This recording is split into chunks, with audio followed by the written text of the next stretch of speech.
Nisin, dalisayan ng Diyos. Hallelujah, upang patuloy tayo na mapagbigay pa ng kapurihan sa ating Panginoon. Inasa pa natin nga mga kabataan. Sino naganasa? Hallelujah, sa hapong to. Na may magagawa muli ang Diyos sa hapong to. Amen, amen.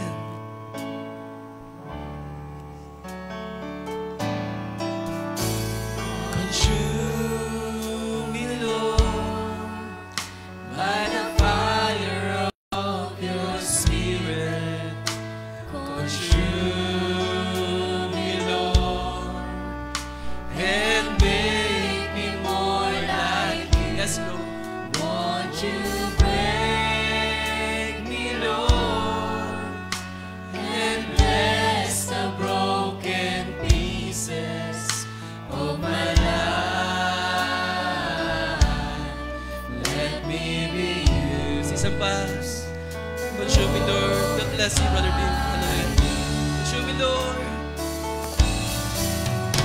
Consume me, Lord, by the fire of your Spirit.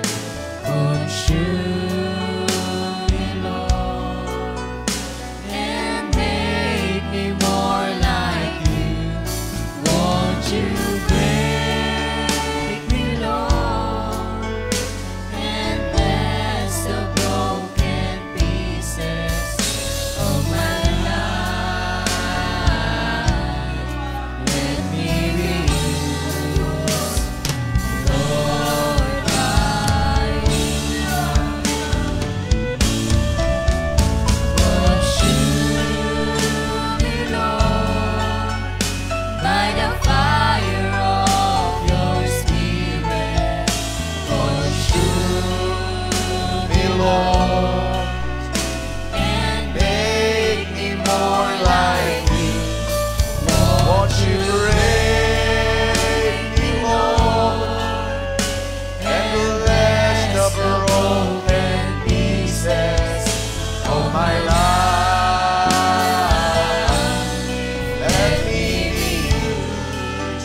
Let us sing for the last time.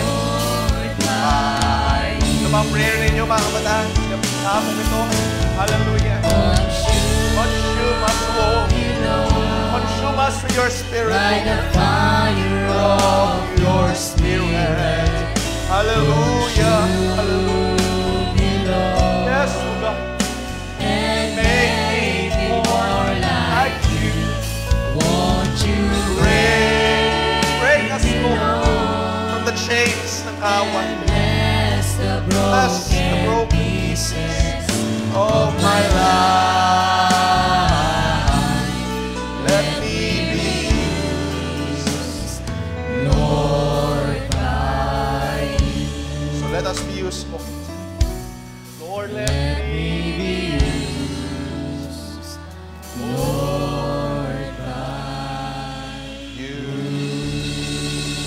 Amen and amen and amen. Maaari ba tayo palapakan ng ating Panginoon? Praise the Lord Jesus. Praise the Lord God. Ito ang aming dalangin o Diyos. Ito ang aming desire na kami ay tupukin mo, consume mo sa pamamagitan ng iyong Santong Espiritu. Let us bow our heads in prayer, mga kabataan. Dakila namin Diyos, sa mga sandaling ito kami ay humihingi ng habag at awa sa iyo, humihingi ng pabor muli minsan pa. Father God, kailangan ka namin sa aming kalagitnaan. Kailangan namin ang iyong pagkilos. Kailangan ng mga kabataan ito ang iyong masaganang paggawa. Sapagkat, Lord, hindi namin kayang mabuhay sa aming mga sarili lamang. Hindi namin kayang mabuhay, Lord, na kami lamang. Because, Lord, kailangan namin sa bawat araw ang iyong kalinga, ang iyong guidance, ang iyong leading sa amin. Kailangan namin, O Diyos, ang iyong salita upang magturo sa amin ang mga dapat namin gawin, upang magsaayos ng mga landas, upang mag-encourage, magpalakas sa amin. At sa mga sandaling ito, Diyos, wala kami ibang nais, kundi mapurihan ka, luwalhatiin ka, pasalamatan ka. O Diyos, ang mga sandaling darating ay inilalaan namin sa iyong mga salita. Ang aming dalangin, O Diyos, mangusap ka, kumilos ka, gumawa ka, O Diyos, sa aming kalagitnaan. Muli, patunayan mo na ikaw ang Diyos na buhay, na kayang gumawa, kayang umabot sa lahat ng mga pangailangan. Ikaw ang Diyos na buhay na nakakaalam ng mga pangailangan. Kaya sa mga sandaling ito, Diyos, abutin mong bawat isa. Magturo ka, O Diyos, ng iyong masagana pagtuturo sa bawat isa. At ikaw lamang siya madakila sa aming kalagitnaan. Bigyan mo ang bawat isa ng encouragement sa mga nangailangan lalo. Bayaan, Lord, na kami ay magsama-sama, magkaroon ng fellowship, kagalakan, na muli tanggapin at i-receive ang iyong mga salita sa hapong ito. Pagpalayan mo ang bawat isa, Lord. Bigyan mo ng kalakasan, bigyan mo ng isang puso na bukas upang handang tanggapin ang iyong mga salita. Lord, I myself, wala po ang magagawa.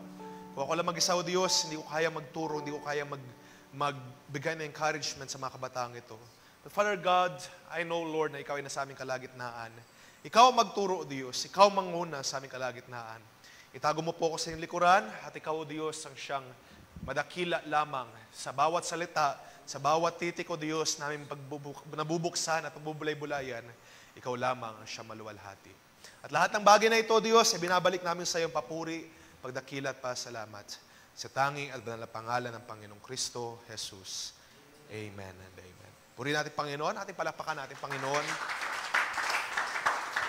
At malayo na tayo makaupo sa hapong ito. Okay, so good afternoon. At salamat sa biyaya ng Diyos sa hapong ito na tayo again kasama-sama. Now, before we go on sa ating pag-uusap ng salita ng ating Panginoon, I would like to announce or to announce lang din na yun nga, yung una ang sinabi ko, as much as possible, ipangunahan na lang ng ating mga sisters, especially yung mga nangasiwa sa collection, kung kaya natin makapag-gather ng ilang amount para mamaya after ng ating gawain.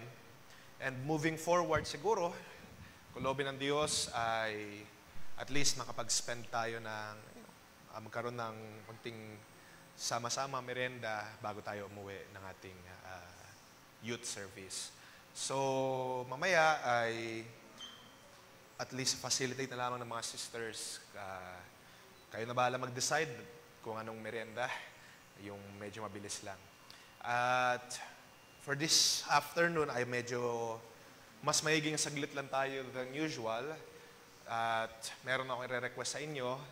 So, right after ng ating gawain, ay nais kong ma-meeting ang lahat ng brothers. So, lahat ng brothers na nandito ngayon ay meron tayong meeting. At sa mga sisters na nandito ngayon ay I would want to request na lahat kayo ay pumunta muna sa Sunday School while we await ang ating merienda. So, habang or kung may mandi kayo prepare. Siguro yung meeting will last around 20 to 30 minutes. So, medyo close door ito at meron akong ilang mga bagay na gustong i-highlight sa mga kalalakihan natin.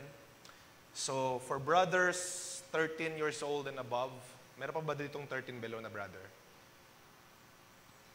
Ilan taon ka na, Noah? 12? 15, no? 15 tanda ka na eh. So, wala naman na ditong bata pa. So, lahat na ng brothers ay kakausapin ko later on. At sa mga sisters, I request, right after ng ating gawain, if possible, doon muna kayo sa Sunday School. So, huwag muna kayong umuwi kasi may mga merienda nga, may mga refreshments ka na ready. At kung may mga kailangan i-ready sa Sunday School, ay ready nyo na lang. So, surprise ito.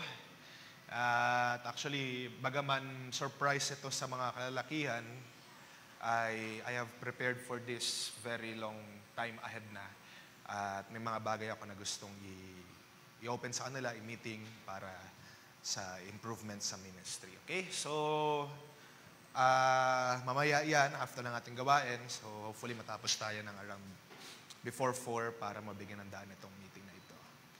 Okay, so sa hapong ito ay I would want us to talk about dun sa ating topic na pinag-uusapan. For the past few Fridays ay pinag-uusapan natin yung idea or yung concept ng addiction. So sana kayo ay or nakakasunod at kung hindi man tayo nakaka-attend ng regularly ng Friday, I pray na tayo nakaka-follow up sa ating mga live streams. At sa mga nandito naman lagi ay sana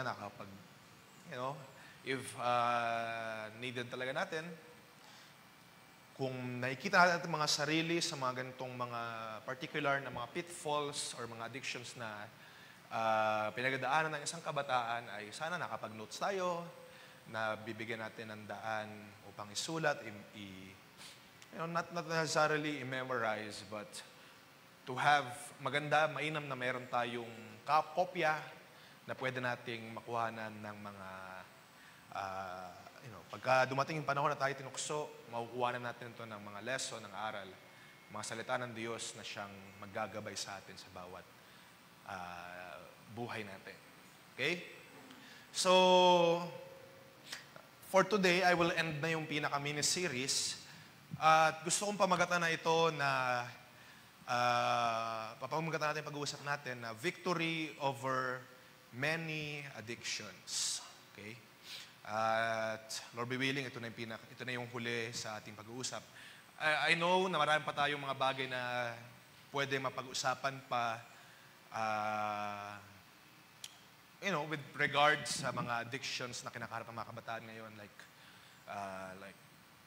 ano pa ba mga addictions na pitfall.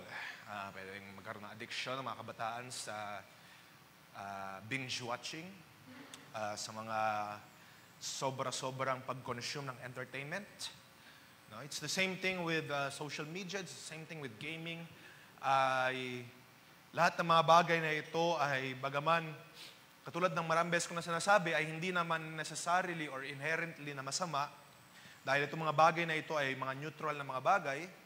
So, especially, halimbawa, entertainment, social media, mga games, yan ay walang ibang goal kundi di ba? Ang goal, ang motive ng isang tao para gumawa ng mga ganyan is to relax, to relieve stress. Pero kung hindi natin nababayaan, kung hindi natin nababantayan, at nababayaan natin, ito ay nauuwi sa addiction. Of which, ay nakita na natin for the past few Fridays na delikado para sa isang kabataan at most especially kayo mga believers tayo, delikado na ikaw, isang believer, ay mapunta or maging ganito yung buhay mo. Na ikaw ay nasa state na tinatawag nating addiction. Now when we say addiction, when we define it, I do not mean again yung patungkol sa mga oras, kung gaano kayo katagal mag-spend ng oras paglalaro ninyo, hindi lamang yun yung sukatan. Okay? Katulad ng sinasabi ko na nung last time, yung addiction, ang sukatan dyan, or kung paano natin sinusukat sa ilang mga pangaral na, the way we measure it is that you can say that you are addicted kapag yung bagay na ito ay nagkocontrol sa'yo, instead na ikaw yung nagkocontrol dito. Yung mga panahon o yung mga instances na hindi mo mapigilan sarili mo, na ginagawa mo ito. So katulad ng pinadaan natin sa social media, may mga times na ikaw ay nagde-dead scrolling na lang. Hindi mo necessarily nakokontrol sarili mo. Hinahayaan mo lang na lumipas yung mga oras, yung mga sandali, kausap yung kung sino man, nakikipag-socialize, bagaman yan ay, sabi ko nga, neutral lang na mga bagay, pwede naman talagang gawin, hindi naman talaga pinagbabawal. Pero, yung mga bagay na yan ay kung hindi natin mababantayan, at hindi natin mababantayan natin mga sarili, pwede yan pasukan ng kaaway. Okay? Pwede yan pasukan ng kaaway. Sa paglalaro, katulad ng sinabi ko sa inyo, wala nagbabawal. However, ang tendencies kasi kapag kaya madalas sinasabi na wag maglaro, wag mag-games or iwasan ng games, it's because ang isang kabataan ay hindi marunong mag-control ng kanyang oras. At nauuwi na siya mismo yung nakokontrol ng mga larong ito. Pinag-usapan natin last Friday yung mga achievements, yung mga goals sa laro, mga daily missions, etc.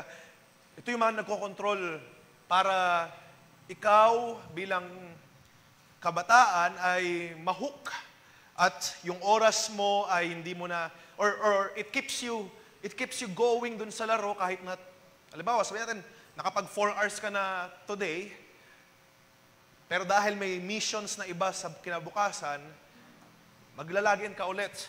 Gagawin mo ulit lahat ng mga missions ng laro.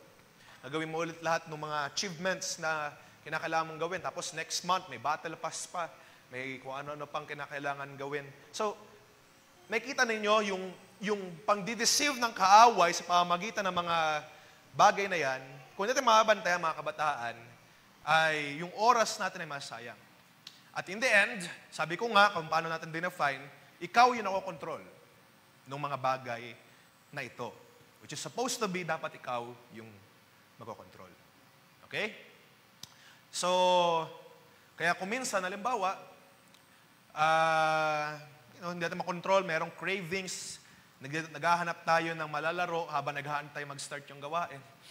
Kasi nagka-crave tayo na medyo ma-entertain yung ating isipan. Sometimes, ganun yung nangyayari. Dahil nga, sometimes, or dahil nga sa pagka-expose sa mga bagay na ito, we lose control of these things. At yun yung kinakailangan natin bantayan. Okay? Whether social media man yan, laro man yan, binge-watching man yan, K-drama man yan, kahit na Christian movies man yan. Kaya, I would say, sabi ko nga last Friday, I would say kahit Christian games pa yan, kung yung laro mo, David versus Goliath na puro Christian games, or kung yung movie mo ay puro Christian genre, pero yung oras mo naman, buong araw ka nanonood ng Christian movies, what do you think? Sa tingin ba natin, ito ay tama pa rin? Or ito ay, katulad ng sinasabi ko kanina, nakokontrol na tayo ng mga bagay na ito. Yun yung kinakailangan natin bantayan. Dahil yun yung sinasabi ko na addiction. Yun yung concept, yun yung idea. Hindi necessarily kung gaano kahaba, kasi mayroong mga addictions na katulad sa paninigarilyo. Di ba? Inuubos sila nila yung paninigarilyo nila for the day, next day, maninigarilyo sila next day. Sa pag-iinom ng alak, ganun din. At sana naman, hindi na natin dinaanan yung mga ganong addictions, pero sana naman walang ganun dito sa inyo.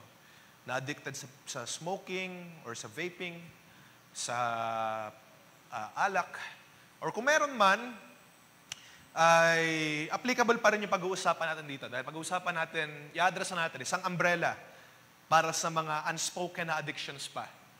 Okay? Unspoken na mga bagay na pwedeng mag-control sa atin. At mamaya makikita natin kung paano ba natin to, instead na tayo yung makontrol nito, tayo yung mag-control dito. And ultimately, hindi lamang basta tayo yung mag-control, makikita din natin kung paano ang Diyos ang nag-control sa atin para i-subdue or i-control itong mga bagay na ito. Okay, dahil mga Kristiyano tayo, hindi ako magtuturo ng puro parang medical advice lang. Kasi may mga addictions, halimbawa, kung may mga nag-suffer na addiction sa alcoholism or sa drugs, halimbawa, may mga kinakailangan medical na counseling. Actually, hindi lamang dyan. Even sa yung mga nag-suffer sa too much addiction sa laro, too much addiction sa mga social media, sa internet, sa mga pang bagay. It needs counseling. At kaya sinabi ko rin last Friday, kung meron sa inyo talaga nag-suffer, na hindi na talaga makontrol, hindi nyo talaga kayang pigilan sa sarili nyo, then we need an accountability partner. Kinakailangan natin ng merong makakausap. Kinakailangan natin ng merong mag-counsel sa atin patungkol sa mga bagay na ito. So sabi ko nga, itong mga addictions, it's supposed to be fine. Okay lang dapat yan. No, neutral yan, hindi yan talagang masama. Although, sabi ko nga rin nung last Friday, may mga laro na merong mga evil talaga na meanings. Diba? Merong mga blasphemous talaga na mga laro. Merong mga laro na nagde-depict ng impyerno o kung ano pa mga bagay. Pero, generally speaking, whether ito man ay chess or whether ito man ay mga AAA na laro, o kung Valorant man yan, di ba? So hindi yan masama. However, nagiging masama siya, sabi ko nga kanina, kung ito ay hinahayaan natin na magkontrol sa atin. At yung kaaway ay nakakapasok sa ating mga buhay. Kapag itong bagay na ito nagkokontrol sa atin, ginagamit na yan ng kaaway para i-manipulate ka, yung ugali mo, yung pananalita mo. Sabi ko nga last din nung Friday, di ba? Kapag naglalaro kayo ng mga PVP na laro, ng mga laro na, alam niyo yung terms na ginagamit ko, no? Nakaka-relate kayo. So yung mga terms na, yung mga FPS na laro, mga first person shooter, or mga MOBA na laro, wala namang ibang usapan dyan kundi trash talkan. Diba? Yun yung term. Walang ibang usapan dyan kundi asaran, mga pangit na pananalita, which in turn, bilang Kristiyano, sadly, na-apply natin. Kasi hindi tayo nag-iingat. Hindi natin nababantayan. Na-filter ang ating mga sarili.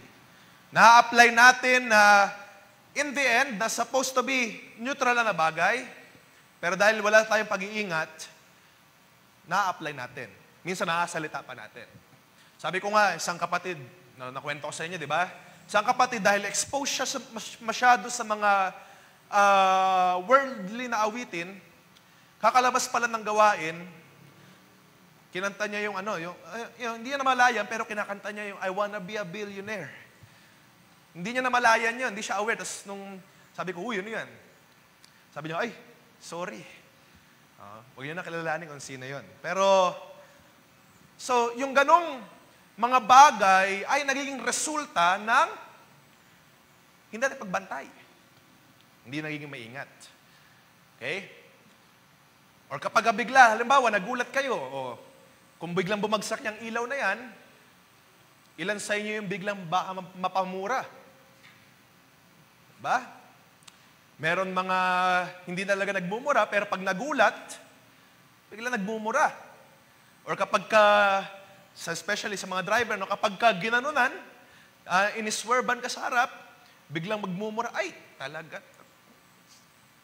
So, yung mga behavior na ganyan ay, whether we admit it or not, ito yung mga influence na mga bagay na dahil hindi tayo nagbabantay ng maayos. Okay? Ito, especially yung pinag-uusapan natin, mga addiction, yun nga, yung mga laro, yung mga social media, nakaka-influence yan sa atin, hindi tayo marunong magbantay, kaya yung ating mga fashions, yung ating pananamit, yung ating pananalita, yung ating way makipagtrato sa mga matanda, na-apply natin yan. And sadly, hindi naman malayan. Hindi natin naman mamalayan. Dumarating yung punto na dahil nga sobrang exposed tayo at hinahayaan natin ito mag-control, mag-creep in sa ating buhay, yun yung tinatawag ko na addiction. Iba-iba kasi yung mga definition ng addiction, pero dun ko dinedefine. At ngayon, kung makita natin ang ating sarili na ganon, paano tayo magtatagumpay laban sa mga ganong mga bagay? Na kung minsan, hindi na mamamalayan. Paano tayo magtatagumpay doon? Kung sa mga minsan na mga ganong mga bagay, hindi natin namamalayan.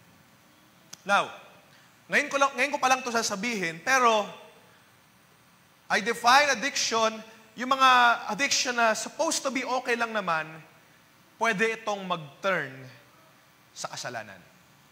Okay? Yung mga addictions, yung mga bagay na in-emphasize natin today, yung mga naalipas na mga Friday, ay pwede itong maging kasalanan. So yung overexposure mo, yung pagiging controlled ng mga bagay na ito, ay nagiging kasalanan. Okay? Nagiging kasalanan. Yung mga addiction natin, if we are controlled by these things, ito ay nagiging kasalanan. Kasalanan sa harapan ng Diyos. Hindi sa kasalanan sa akin. Wala kayong kasalanan sa akin kung kayo addicted. Ito ay kasalanan natin sa Diyos. Dahil ang sabi ko nga, kapag ang mga bagay na ito nagkocontrol sa'yo, ito yung nagiging Diyos mo. Dito na umiikot lahat ng isipan mo, lahat na nasa puso mo. If this thing defines who you are, at pinahaya mo makontrol ka ng mga bagay na ito, let's say social media, hinahaya mo makontrol ka ng trends or ng mga nakikita mo sa internet, then it is your God. It becomes idolatry, mga kabataan. So, mabigat yun. Pero, yun yung totoo. Yun yung reality. Dahil ito, mga bagay na ito, it can, anong pwedeng gawin ng mga addiction? Like I've said, hindi lamang yung social media, hindi lamang yung gaming, even mga illicit na mga panoorin, even yung mga binge watching, even kung ano pa man, even sa pagkain, may mga addicted sa kumain, di ba? Kapag sobra-sobra na masyado, puro pagkain na lang iniisip nyo. Ngayon, pagkain yung iniisip nyo, iba na rin yun. Okay? Mamaya na tayo kakain, merienda. Pero ngayon, kumain muna tayo ng salita ng Diyos. So, what I'm saying is, yung mga bagay na ito, it can hinder us from God. Makakapigil ito sa paggawa or sa paglapit natin sa Diyos. Inilalayo tayo ng mga bagay na ito, palayo sa Diyos, pwede na itong sirain yung buhay mo. Yung mga addictions, pwede sirain yung buhay mo, hindi lamang physical health, hindi lamang mental health. Even yung buong buhay mo pwedeng sirain ng addiction. And also, it can prevent you from worshiping God. Now, kung yung mga bagay na ito ay nakakapigil sa atin, then, paano natin ito na-define? Ano ba yung mga bagay na nakakapigil sa atin sa paglilingkod sa Diyos? Ano? Kasalanan. Hebrews chapter 12, di ba? Laying aside every weight and sin, which doth easily beset us. Ibig sabihin, yung mga nagpapatisod sa atin, or nakakapigil, nakakahinder sa atin, which clings closely. Aalisin dapat yan para hindi tayo mapigilan. All of these things, bagaman sabi ko nga mabuti, basahin natin yung 1 Corinthians chapter 6, no? Ito yung binabasa natin yung mga verses ng mga nakaraan pa. 1 Corinthians chapter 6, verse 12.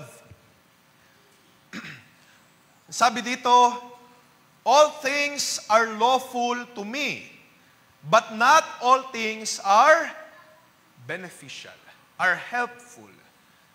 Ibig sabihin, okay lang yan, maganda naman gawin niya ng mga bagay, pero hindi lahat nakakatibay.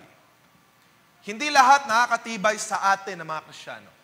Hindi lahat ay bagaman lahat ay okay, permissible, pwede niyong gawin, pero hindi lahat nakakatibay sa isang Kristiyano. Sabi nga sa Ecclesiastes, di ba? You're free to do whatever you want. Pero tandaan niyo lamang na ang Diyos, pagdating sa dulo, may hatol kang kakaharapin sa Diyos. So, kaya ang ginagawa ng pangaral ay hindi nagbabawal sa inyo. Bagkus, tinuturo lamang yung tama at mali. Dahil pwede naman kayong gumawa ng inyong mga gusto. Ngayon nga lang, dahil nakikita mo ang tama at mali at ikaw nalalaman mo ngayon kung ano yung tama, meron kang accountability dyan. Sabi dun sa mga kasulatan, susukatin ka ngayon ng Diyos based dun sa nalalaman mo. Dahil alam mo na mali yan, pero ginawa mo pa rin, then hahanapin sa iyo ng Diyos yan. So, isa sa mga terms and conditions, dahil ikaw nalalaman mo na kung ano yung tama at nalalaman mo na rin kung ano yung mali, kapag ginawa mo pa rin yung mali, ikaw ay sisingilin ng Diyos. Nakuha ninyo, mga kabataan? So, sabi nga sa verse 12, all things are lawful for me, but not all things are beneficial. All things are lawful for me, but I will not be dominated by anything. Sabi doon, lahat ng bagay good, okay lang yan gawin. Pero, we should not be enslaved or be under control by anything. Huwag natin hayaan na tayo ay makontrol ng anuman na bagay na ito. Lalong-lalo na nung ginagawa natin. So kapag ka nakokontrol tayo ng social media or whatever, then we are offending this verse. Ano? Lahat ng bagay mabuti, pero kung nakokontrol tayo nito, hindi na mabuti yun. Hindi na yun makakatulong sa atin. Hindi na yun mainam para sa atin. Kahit na kasing harmless lang yan ng sports. Di ba? Harmless yun. Pwede mong gawin yun. Or gym, or whatever. Or even pag-aaral. Di ba? Harmless yan. Gawin yan. Pero kung tayo ay nakokontrol na ito, then nagkakaroon ng problema. Nagkakaroon ng problema. Katulad nga rin sinabi ko last Friday, kung magkakaroon tayo ng assessment, kung gaano kalaki yung portion na iniaalat natin sa games or sa social media compared sa portion na inaalat natin para sa gawain, at kapag katalong-talo yung gawain by a large margin, I would say na merong problema. There is something wrong. Okay? So sa buong linggo, sabihin natin, naalat mo yun para sa paglalaro. Meron kang 4 hours a day na gaming. Tapos samantalang yung para sa gawain, talagang Sunday lang, tsaka Friday, tsaka Wednesday, ilang oras. So merong problema. Nakukuha ninyo mga kabataan? Katulad ng sinasabi ko, walang problema kung gusto nyo mag-chess sa phone ninyo, walang problema.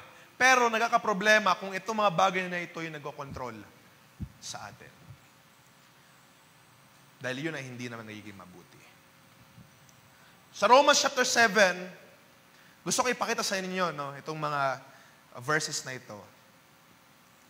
At perhaps kung tayo dumadanas sa mga addictions, we can relate dito sa sinasabi ni Pablo. Romans chapter 7 verse 18. For I know that nothing good dwells within me. Do you agree?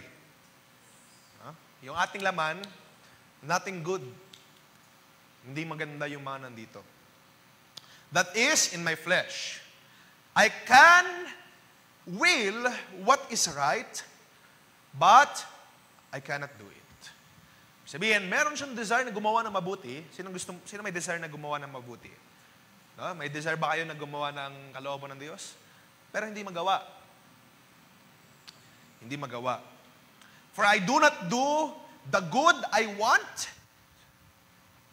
So hindi niya magawa yung mabuti na gusto niya, but the evil I do not want is what I do. Gets nyo? Yung bagay na, yung mabuti na gusto niyang gawin, hindi niya magawa. The other way around, yung masama na ayaw niyang gawin, nagagawa niya. Di ba? Sounds familiar dun sa definition natin kanina ng addiction. Kasi kapag nakokontrol tayo na ito, kahit na ayaw mo naman magpakontrol, or kahit na mindless, hindi mo masyadong iniisip, pero dahil nga nakokontrol tayo ng bagay na ito, nagagawa natin. Okay?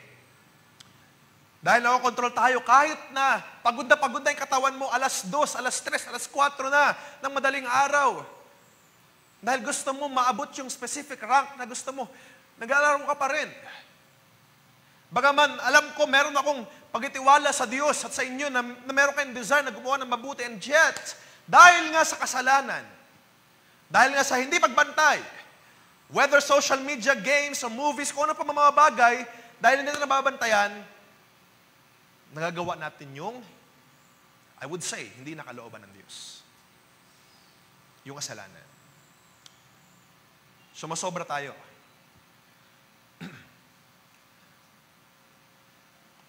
Now, punta natin basahin, For I do not do the good I want, but the evil I do not want is what I do. Now, if I do what I do not want, it is no longer I that do it, but sin that dwells within me. So if I find to be a law, when I do what is good, evil lies close at hand. Okay, let's continue reading. For I delight in the law of God in my inmost self, but I see in my members another law at war with the law of my mind, making me captive to the law of sin that dwells in my members. Wretched man that I am, who will rescue me from this body of death? So, even si Paul nagkaroon ng ganitong kalagayan, karanasan. That every one of us here, ay may kinakaharap na ganito. So, we cannot deny. May mga, in some way or the other, may mga addictions tayo na nakukuha. At the way Paul expresses it is that even though na meron siyang goodwill, may magandang desire siya na magawa ang kalooban ng Diyos, and yet, hindi niya nagagawa. Ito yung kasalanan. Yung kasalanan, yung kasamaan na nananahan sa Kanya. Okay? Yung laman na nanatiling nananaig sa Kanya. Pero hindi doon nagdwell si Pablo. Okay? Hindi nagdwell doon si Pablo na, mahina talaga ako. May laman talaga. Merong kasalanan talaga. Okay na yan. For lifetime na yan. Hindi lang doon nagdwell si Pablo. If you would read in chapter 8, yung next chapter lang yan, ang sabi niya, there is therefore now no condemnation to those who are in Christ Jesus. Sila na mga nabubuhay in condemnation, alam niyo yung condemnation, yung parang guiltiness, kinokondemn yung sarili mo, na sinisisi mo, ito, kasalanan to, ikaw talaga, yan. You condemn yourself. Pero sila na mga nakay Kristo Jesus, at sila na mga tinaniman ng salita ng Diyos, walang hatol sa kanila. Another pa, yung verse 7 yan, kung move forward lang, sabi doon, for this reason, verse 5 muna, for those who live according to the flesh, set their minds on the things of the flesh. But those who live according to the Spirit, set their minds on the things of the Spirit. So, nasaan ang inyong mga puso? Nasaan ang inyong mga desires? Totoo. Sige, sabihin natin, mahina tayo. Marami tayong mapagkakamali, pagkukulang. Pero where is your mind? Nasa mga bagay ba na ito? O nasa mga makalangit na dako? Hindi naman tinutukoy dito kung nasaan, kung perpekto ka ba o hindi. No? Even si Pablo, inamin niya, nagkakamali siya. Hindi dito nagpapatungkol. Yung paglilingkod sa Diyos, hindi ito paperpektuhan. Oh? Hindi dito pinapatungkulan kung perpekto ka o hindi. As long as, where is your mind? Nasaan ang inyong mga puso? Sabi dito sa Banal na Sulatan, for where your heart is, or where your treasure is, there will your heart be also. Kung nasaan ang inyong mga puso, nasaan ang inyong mga desires, nandito ba sa mga bagay sa lupa, sa mga bagay na iniisip mo, hindi mo na kaya mapagtagumpayan, then I will stick with this. Or, nasa mga makalangit at dako, dun sa pag-asa na sinabi ng ating Panginoong Kristo Jesus, that we will be changed, we will be transformed into His image from glory to glory. Nasaan ang inyong pag-asa, mga kabataan? Nasaan ang inyong desire? Kung gusto niyo manatili sa ganyang kalagayan, sa kalagayan natin na we are being controlled by so many things sa mundong ito, then, it's up to you. Sabi dito, for those who live according to the flesh, set their minds on the things of the flesh. But those who live according to the Spirit, set their minds on the things of the Spirit. Verse 7, for this reason, the mind that is set on the flesh is hostile to God. It does not submit to God's law. Indeed, it cannot. So yung mga kaisipan na nakaset lamang to the flesh, hindi nagpapakorek yan. Hindi nagpapaayos yan. Hindi nagpapaturo yan. Sige, sabihin natin totoo, nagkakamali tayo. Nangihina tayo. Pero those na talagang nagdadesire na malinis, maayos sa kanyang buhay, nagpapakorek, nagpapaturo, nagpapasubmit sa Diyos. Kahit na nagkakamali at nagkukulang, hindi siya sobrang pasaway. Hindi siya kukontra sa salita ng Diyos. He will say, Amen. He will say, Yes, Lord. He will say, Sorry, Lord. Nagkamali ako, nagkulang ako. At magiging submissive siya sa salita ng Diyos. On the other way around, those na makalaman, ay manatili sila sa kanilang laman. At sila ay hostile to God. Hindi sila mag-submit sa kautusan. Verse 8, and those who are in the flesh cannot please God. Dahil sila nga ay hindi nagpapasubject sa kautusan ng Diyos, sa kalooban ng Diyos. But, you are not in the flesh.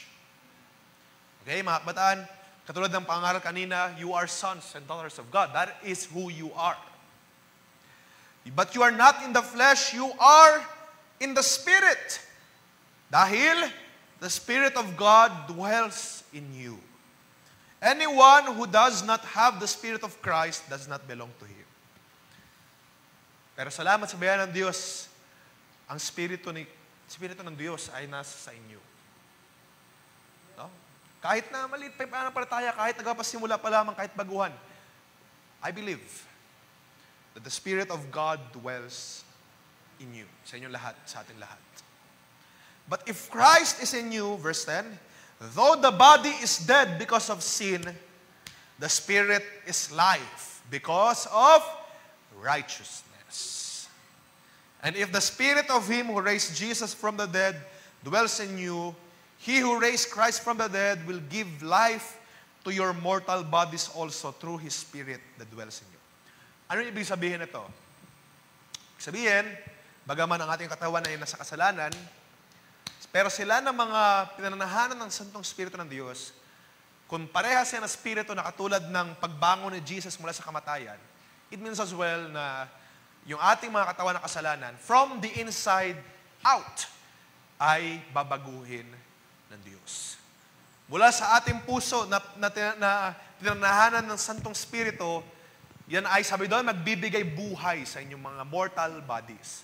So even yung mga actions mo, mga pananalita, mga ginagawa mo, magbabago yan. It will be transformed into the same image of God. Dahil yung Espiritu na nananahan kay Kristo at siya'y bumangon, no, from the dead, parehas siya nananahan sa inyo. Okay. So yun yung kaibahan. Okay? Yun yung kalagayan ng isang, bagaman, sabi natin totoo, marami tayong mga kahinaan, pero those that are those who are living in the flesh, pati yung puso nila talagang fleshly. Talagang gusto sa mga makalaman ng mga bagay. But you are not in the flesh. You are in the Spirit. Claim mo yan. I-claim natin yan. That you are in the Spirit. Dahil ang Espiritu ng Diyos ay nanahan sa inyo. So it doesn't change the fact, however, na yung mga bagay na nagagawa natin, yung mga karumihan, yan ay kasalanan. Okay? I do not say na wala kayong Espiritu ng Diyos. Hindi ko sinasabing gayon. Pero, what doesn't change is that if we live sa ganitong mga kalagayan, yan ay kasalanan. Sabi rin naman ni Pablo kanina, that is sin. At, no? Kung mabasa natin yung 1 John chapter 3, gawin nasa kaninang umaga. 1 John chapter 3, sa verse 4. Okay, nagbibigay lang ako ng unting background, ano? To give sa ilang items ko mamaya. 1 John chapter 3, verse 4 says, gusto kong gamitin yung ESV version, ano? Pansinin nyo na maigi yung ESV version. Everyone who makes a practice of sinning also practices lawlessness, and sin is lawlessness. Diba?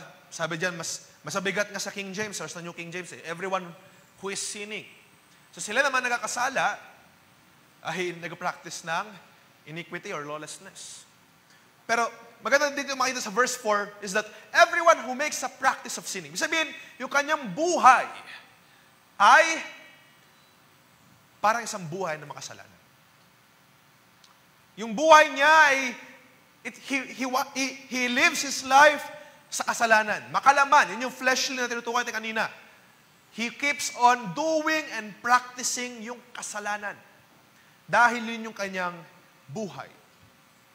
You know that he appeared in order to take away sins. Ang Diyos, di ba? Jesus Christ appeared to take away sins. And in Him there is no sin. No one who abides in Him keeps on sinning. Bigat yan. Sabi nga natin kanina, kasalanan yung ilang mga addictions, yung mga ganong mga bagay. And yet, no one who abides in Him keeps on sinning. How is that? Paano natin marareconcile yan? No one who keeps on sinning has either seen Him or known Him. Okay? Little children, let no one deceive you. Whoever practices righteousness is righteous as he is righteous. And whoever makes a practice of sinning is of the devil.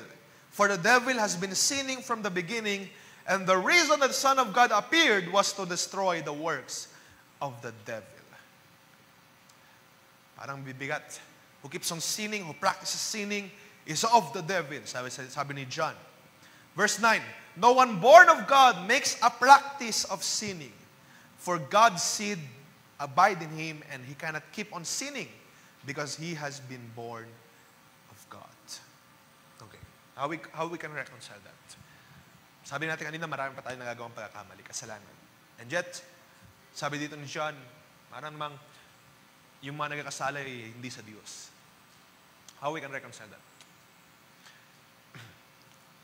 Alam nyo, one time na bago ko si Pastor Nonoy nung ministerial meeting, actually, ditong part na ito yung pinag-uusapan. If you would recall, itong part na ito, yung argument dito yung pinag-uusapan, ito yung last na pangangaral niya or sa ministerial meeting kasi may tumatayong mga pastors, diba? Ito yung last na speech niya or yung sinabi niya bago siya atakihin sa puso. Dahil doon, hindi ko na nakalimutan yun. Hindi ko nakalimutan yung mga pagtuturo ng Pastor Nonoy. The way he teaches it is this. No? Tayong lahat ay tinawag ng mga anak ni Kristo, anak ng Diyos. Pero meron pa talaga tayong bagay na pinaka-goal na dapat nating ma-achieve, which is to be born again by the Spirit of God. Tinatawag natin sa ating mga sarili or yung, halimbawa, kung tanongin kayo kung anong religion ninyo, born again kami. Diba? Born again Christian. Born again ka ba? When we define born again, mga kapatid, it has a deeper meaning. Hindi lamang siya after mo mabautismohan, born again ka na. Kinakailangan ng bautismo ng Espiritu Santo.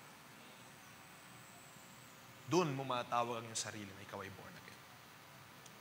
At ang sabi dito, ang ina-emphasize dito is that when someone is born of God, hindi na siya magkakaroon ng desire na magpatuloy pa sa kasalanan.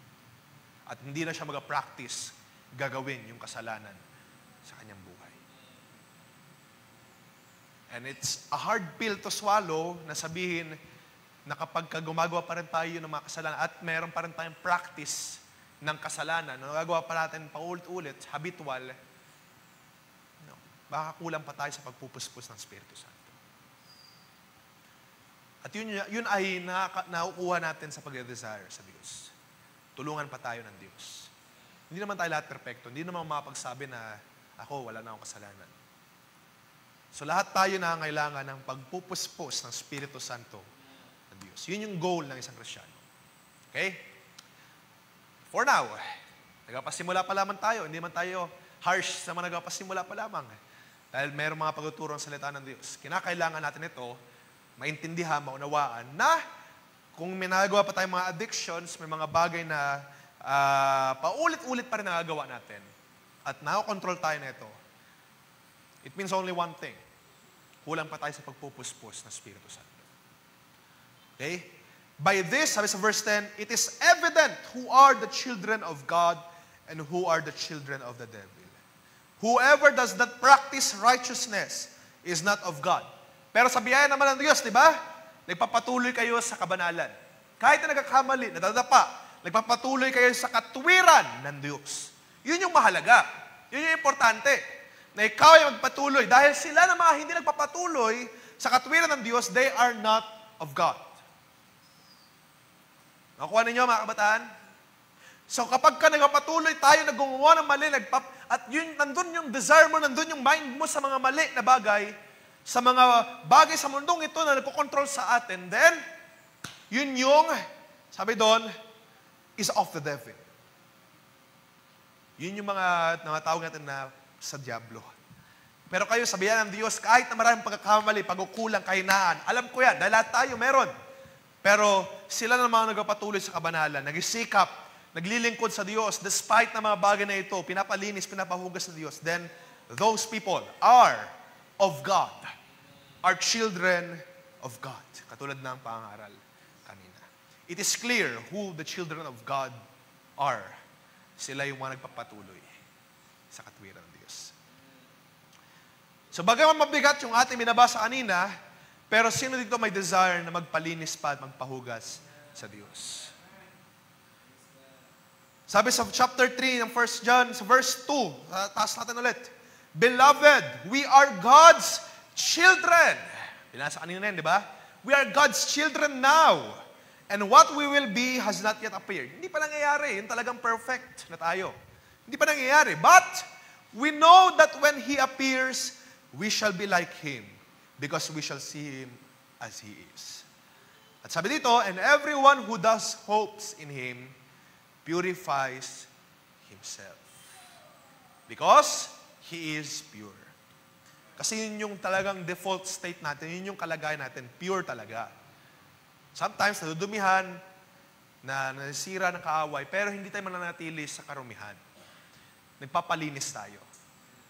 Halimbawa, yung mga baso na ginagamit niya sa bahay, di ba? Yan ay talagang malinis. Or ginagamit natin na malinis. Hindi yung hinahayaan na madumihan. Hindi yung ginagamit ang madumi. Dahil ang kanyang state dapat ay malinis bago mo gamitin. Same goes with us. Nadudumihan tayo kasi after, halimbawa, uminom ka ng juice, nadudumihan talaga yan. Pero pagka nadumihan, lilinisin mo. Ganun din ang ating kalagayan. Kapag narumihan tayo, magpapalinis tayo sa Diyos. Okay. Tatanungin ko muna kayo. Anak ba kayo ng Diyos? Mga bata. So kung kayo ay sure na kayo anak ng Diyos, then tayo magpapalinis at magpapahugas sa Diyos. Now, going back sa ating topic, so we have a victory over many addictions. Now, paano tayo magkakaroon ng pagkatagumpay over these many addictions? Bibigyan ko na ng umbrella na advice, or ibig sabihin ng umbrella advice para sa mga unmentioned pa. Okay? Kung may madinadanas tayo ng mga bagay na nagkocontrol sa atin, so the way we define nga yung addiction, kung may mga bagay na nagkocontrol sa'yo, no, importante dapat ma-recognize mo yung sarili mo. Hindi pwedeng hindi mo na-realize yan. Mahirap yun. Mas mahirap yun ang kalagayan. Katulad yan doon sa sinabi ng Bible na ang Diyos ay nagsugo sa kanila ng kasinungalingan at yun lang ipinaniniwalaan nila. Mahirap doon na mabuhay tayo sa kasinungalingan. Nakala natin, okay lang tayo, maayos lang tayo, wala nagkocontrol sa atin, makocontrol ko lahat ng bagay. Pero, hindi na mamalaya, nagkocontrol tayo ng mga spirito sa kahanginan. Marunong dapat tayo mag-assess, kilalanin natin mga sarili. No? When we say addiction, sometimes, it can take a form ng, halimbawa, sa too much controlled ka na ng studies or ng work. To the point na, sabi ko nga, makakahadlang na sa paglilingkod mo sa Diyos. Okay? Of course, yung work, kinakailangan talaga yan 8 hours. Kinakailangan talaga yan, or many hours kung kinakailangan. Dahil ito yung nature ng trabaho mo. Kung nature ng trabaho mo sa labas, talagang more hours yung magagamit dyan. Kung nature ng work mo sa bahay, marami kang kliyente, etc., ay ugugol talaga na mas mahabang oras. Pero wag mo hayaan ay kayo makontrol nito. Magbigay pa rin ng oras sa Diyos. Sa panalangin, at lalong higit, as much as kaya, huwag nating pabayaan yung mga gawain. Pero now, sa mga bagay na na-recognize mo ang iyong sarili, kung meron kang kinakaharap na specific addiction na hindi ko man nabanggit explicitly, kung hindi man siya social media, kung hindi man siya laro, kung hindi man siya binge-watching, or kung ano mga bagay na pagdadaanan ninyo, kung social media ulit, after pangaral ay nag-suffer ka pa rin. Or after pangaral, nag-suffer ka sa gaming. Or ilan sa inyo baka nag-suffer sa pornography. Or nag-suffer ang ilan sa inyo sa mga binge-watching movies. Then, ito mga pangaral na ito, ito mga advice ay bibigay ko sa inyo sa mga sandali ito. Katulad ng sinasabi ko sa mga naalipas pa, ang pinakauna, first item na dapat taglayin ng isang kabataan na dumadanas na ito, ay acknowledgement. Yun ang first and foremost na masabi kong pinakamahalaga. Dahil sabi ko nga, kapag hindi mo na-recognize na masama yung pakiramdam mo, hindi ka lalapit sa doktor. No? Kung minsan, dinadenay mo pa, hindi lang masama pakiramdam ko, okay lang ako. Pero malala na pala. Then, hindi ka lalapit sa doktor. Now, ganun din sa mga spiritual na pananampalataya. Kung hindi mo na-recognize na ito ay delikado na sa'yo, no? Kung hindi mo na-recognize na sobra ka na pala nakokontrol ng bagay na ito, then, hindi ka lalapit sa doktor. hindi ka hihingi ng tulong sa ating Diyos. So, pinakamahalaga na unang item, kung nag-take note tayo, is acknowledgement. So, recognize mo ang iyong sarili, siyasatin mo ang iyong sarili, magkaroon ka ng assessment, kung kinakailangan mo reviewin sa buong araw kung anong ginagawa mo, reviewin mo. Acknowledge. Meron akong kakulangan. At kapag na-acknowledge mo na meron akong kakulangan, hindi sapat yun, ano? Baka nga in-acknowledge mo lang, meron akong kakulangan. Halimbawa, sa doktor, sa physical, sa real doctors, sabi mo, masakit yung chest ko. Hayaan ko na lang. Masakit talaga yun. Diba? Which in turn, baka delikado pala. Masakit yung yung sugat ko, parang hindi gumagaling. 8 months, 10 months na. So, which in turn, kung napabayaan, diba? Magiging delikado. Halimbawa, nakalmot ka ng pusa, nakagat ka ng aso. Nabalita last time, no? Hindi niya pinansin, isang babae dun sa Binondo, or teenager, hindi niya napansin. Nakakalungkot yung storya kasi nakagat siya ng aso, February pa. Tapos dumating yung isang araw sa April, nung April pa yung, nung May, inabalita yun, dumating yung isang araw nung May, bigla na lang siyang hindi makainom ng tubig. Bigla na lang, all of a sudden, out of a sudden. Dahil alam nyo, kung hindi nyo alam, yung isang sintomas or isang resulta ng rabies ay hydrophobia. So, hindi ka na makakainom ng tubig. So, isang gabi, itong babaeng ito na teenager, bigla na lang siya hindi na makainom ng tubig. Nanginginig. Nagsasara yung lalamunan niya kapag ka nag-try uminom. So, kapag gano'n yung sintomas, it's too late na. No? Too late na. So, pinabayaan niya na nakagat siya ng aso. At, hinayaan lang niya. Hindi niya dinisclose sa kanyang nanay. Nakakalungkot yung storya kasi nung kinikwento ng nanay yung storya, yung bata, syempre, yung teenager umiiyak. Mamamatay na ba ako ma? Nag-search pala sa internet yung bata na kung anong sintomas ng rabies. So, nakakalungkot. Kasi wala na yun eh. Kapag gano'n yung sintomas, ay wala na. So, I think after a day lang, binawian na ng buhay yung babae. So, nakikita na ninyo, it will apply also sa mga spiritual. Pag pinabayaan natin, ay baka lumala to the point ng, alam niyo yung death, it means separation, to the point na tayong malayo kay Kristo. Kapag hindi natin nabantayan, pwede tayong ilayo nito kay Kristo. Totally, completely. Yung kamatayan. So, hindi sapat lang yung acknowledge. Meron ako. Nakalmot ako. Okay. Kundi, isang acknowledgement na kinakailangan pang gawin, first, una is to acknowledge that there is something wrong within you. Pangalawa, to acknowledge na hindi mo yan kaya sa iyong sarili lamang. On the part of acknowledgement, it means that we need to acknowledge that only God can heal us. Kinakailangan natin ng Diyos na mag-aayos sa ating mga buhay. Kaya katulad dun sa mga, nababasa nyo sa Bible, yung mga sinners doon, yung mga, may sakit, di ba, sa Bible, umiiyak sila, Lord, help me! Jesus, help me! Because they acknowledge na meron silang karamdaman, at the same time, they acknowledge na ang Diyos lamang ang kayang makapagpagaling sa nila. Yun yung mahalaga. Yun yung pinaka-importante. No? Kasi kung minsan, hindi mo namamalayan, hindi mo na-acknowledge na meron kang kulangan, pero pinaka-importante para na dapat natin gawin is to acknowledge na ang Diyos lang ang makakatulong sa atin. Sa bawat ugali, sa bawat pangangailangan at sa bawat addictions na ating kakaharapin, ang Diyos lang ang makakatulong sa atin. Kaya tayo mag-cry out sa ating Diyos, Lord, help me. Have mercy on me. Katulad ng kay Pablo. Di ba nabasa natin kanina? Actually, ilang mga scholars ay nagsasabi na, yung sabi ni Pablo na, sabi doon, what is good, I do not do. What is evil, that I do. In-interpret nyo ng mga scholars na para siyang frustrated. No? Nagagawa ko pa rin yung mga ayaw ko nang gawin. Yung mga gusto ko namang gawin, hindi ko magawa. So yung emotion na pinoportray doon ni Pablo ay parang frustrated. And sometimes ganoon din tayo, di ba? Frustrated na Nagagawa mo pa rin magkamali, magkasala. Nagagawa mo pa rin manghina. Itong mga bagay na ito, yung mga addictions. Umiwas ka na nga sa social media, pero on the next day, on the next week, naka-install na naman. Naka 8 hours ka na naman. Umiwas ka na sa laro, inan-install mo yung laro, tapos nagulat ka na lang, next week, naka-install na ulit, tapos nag-spend ka na ulit ng 10 hours. Why is that? No? Nagkakaroon ng frustration.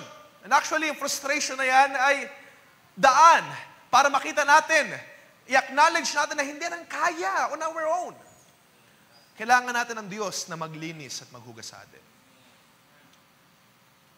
Kung na-frustrate ka, maganda. Dahil na-recognize mo na ito hindi tama. Pero kung walang frustration, ayos lang ang buhay, then, yun yung problem. Yun yung problema. So let us cry out to Him. We need the Lord. Kailangan natin ng Diyos sa ating mga pinagdaanan. So let's cry out to Him and ask, Lord, have mercy on me. Kalawang bagay, avoid excuses. Huwag na tayong mag-excuse pa. Sabi ko nga nung last Friday, hindi laro yung problema. Hindi yung FB yung problem. Kung may mga social media man na nakaka-addict, hindi yun yung problema. Instagram, hindi problema yung Twitter or yung X, hindi problema yung AAA game mo, hindi problema yung Valorant, yung PUBG, yung Fortnite, or kung ano pa man. That is not a problem. Hindi problema yung K-drama. No? Hindi nyo sila pwedeng sisihin. Dahil kapag pinabayaan nyo yun sila, nag-exist lang yan sila. Neutral lang yan sila. Stop making excuses. Ang problema ay nasa atin. Yung games, they are not the problem. We are the problem. We have the problem. Yung internet, hindi yan problema. Hindi dyan yung naglala yung problema. Okay? Katulad ng mga pangaral na nagsasabi, di ba? Do not give place to the devil. Give place saan? Sa buhay mo. Huwag mo bibigyan ng puwang ang kaaway sa buhay mo, sa parte mo, sa iyong sarili. Kasi yung kaaway, nag-roam lang yan dyan. Alam ba, sa internet, talaga may kaaway dyan, nag-roam. Sa social media, nandiyan talaga yung kaaway, sa mga laro, nandiyan talaga. Pero kapag ka nabigyan mo ng puwang sa sarili mo, doon nagkakaproblema. Nakuha ninyo mga kabataan? Yung mga kaaway, nandiyan yan, social media, sige. Kaya nyo lang sila dyan. Pero kapag ka nakapasok sila sa'yo, nagkakaproblema. So wala tayong pwedeng sisihin na sino man, tayo yung sisihin natin. Sisihin natin itong mga sarili. Pero sino dito ang nice na mahugasan siya, malinis siya ng Diyos sa kanyang buhay? Let me tell you a story. Kung babasahin natin yung John chapter 5, basahin natin ito. Couple of items lang na gusto kong i-highlight. John chapter 5 verse 1. Ito yung storya. No? After this, there was a feast of the Jews, and Jesus went up to Jerusalem.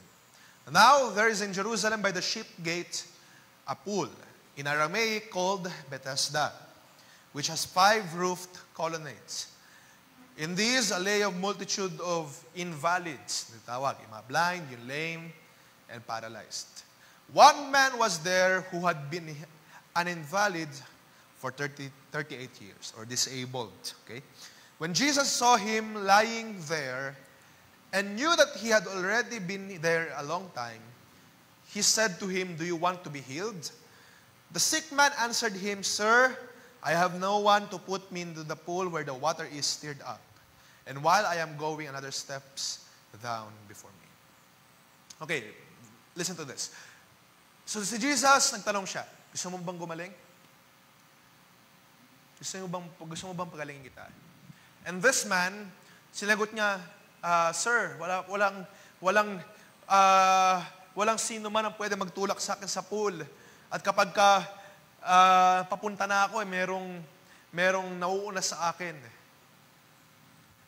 Pero focus on the question. Focus on the question.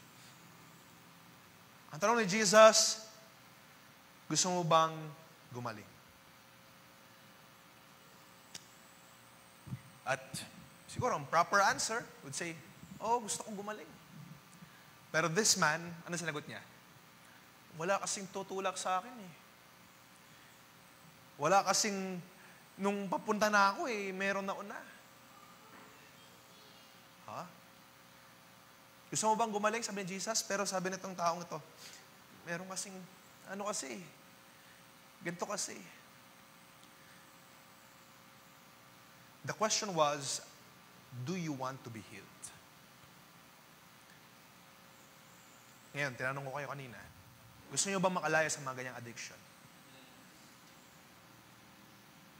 Kasi Kuya Tim, kailangan ko yung laptop sa work, yung laptop ko may laro.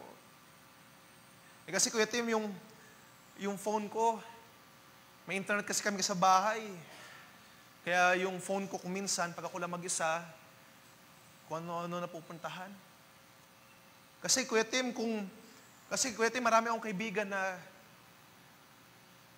the question was, do you want to be healed? Gusto mo bang ikaw ay pagalingin? At ang Diyos, kaya kanyang pagalingin, kaya kanyang i-restore, kaya niyang i-address yung pangailangan mo in any way that He wants. Stop making excuses. When God asks if you want to be healed, then open your heart for Him. Yes, Lord, pagalingin mo ako. I-restore mo ang aking buhay. Hindi natin kinakailangan mag-reason out. Talagang maraming pamamaraan ng kaaway para tayo tuksoin. Totoo yun. Sabi nga dito, di ba, alam na ni Jesus na for 38 years ay nandun yung lalaki. Alam yun ng Diyos. Kaya right now, kung nagtatanong ang ating Diyos, gusto mo bang makalaya? Wala na tayong i-reason out pa. Sabi natin, tulungan, yes Lord, tulungan mo ako. Tulungan mo ako, Lord. Sabi ni Jesus, sige, go up, take your bed, and walk. At ngayon, after matapos, sino nga kailangan ng kagalingan, pagkapalayan ni Jesus, pagkapalayan sa mga bagay na ito, then go up. Take your bed. At ikaw ay umuwi na pinagaling na ng Diyos. Stop making excuses.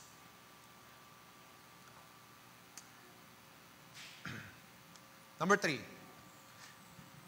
Sa mga bagay na ito, if you recognize that you are sinning, if you are continuing sa ganitong kasalanan, then ask God for forgiveness. Sa Proverbs chapter 28, verse 13, sabi doon, whoever conceals his transgressions will not prosper. Yung nagtatago ng kanyang mga pagkakasala. Alam nyo, it's, kumbaga sa termino, foolish yun. Yung pagtatago ng kasalanan. Dahil wala naman tayong may tatago sa Diyos. Wala tayong malilihim sa Diyos. Pero ang hinahanap ng Diyos, sabi dito, he who confesses. Aamin sa Diyos, Lord, nanghina talaga ako. Ako yun. Ako yung sinasabi ni Kuya Tim nung Friday pa na addict talaga sa laro, sa social media, o sa kahit anong mga bagay. I am addicted, Lord. Ako yun. He who confesses and forsakes them. So, hindi lang basta confess, mayroong pag-iwan. Mamaya, puntahan natin. Forsakes them will obtain mercy. Makatanggap ng biyaya mula sa Diyos. So, totoo, it is a sin, pero kinakailangan natin ngayon ng pagpapalinis sa Diyos. Ask for forgiveness. Ask for mercy sa Diyos. Open up to God. He just wants you to open up. Nais lang ng Diyos na ikaw ay mag-open at mag-ask for help. Sabi sa 1 John chapter 1 verse 9, di ba? Familiar tayo dyan. If we confess our sins, He is faithful and just to forgive us our sins and to cleanse us from all unrighteousness. Ang sabi sa verse 10 na ito, if we say we have not sinned, we make God a liar, and His word is not in us. So sabi mo, wala naman akong ginawang mali, wala naman akong ginawang pagkakamali. At di naman ako nagkamali. Then, you make God a liar. At yung salita ng Diyos ay wala sa iyo.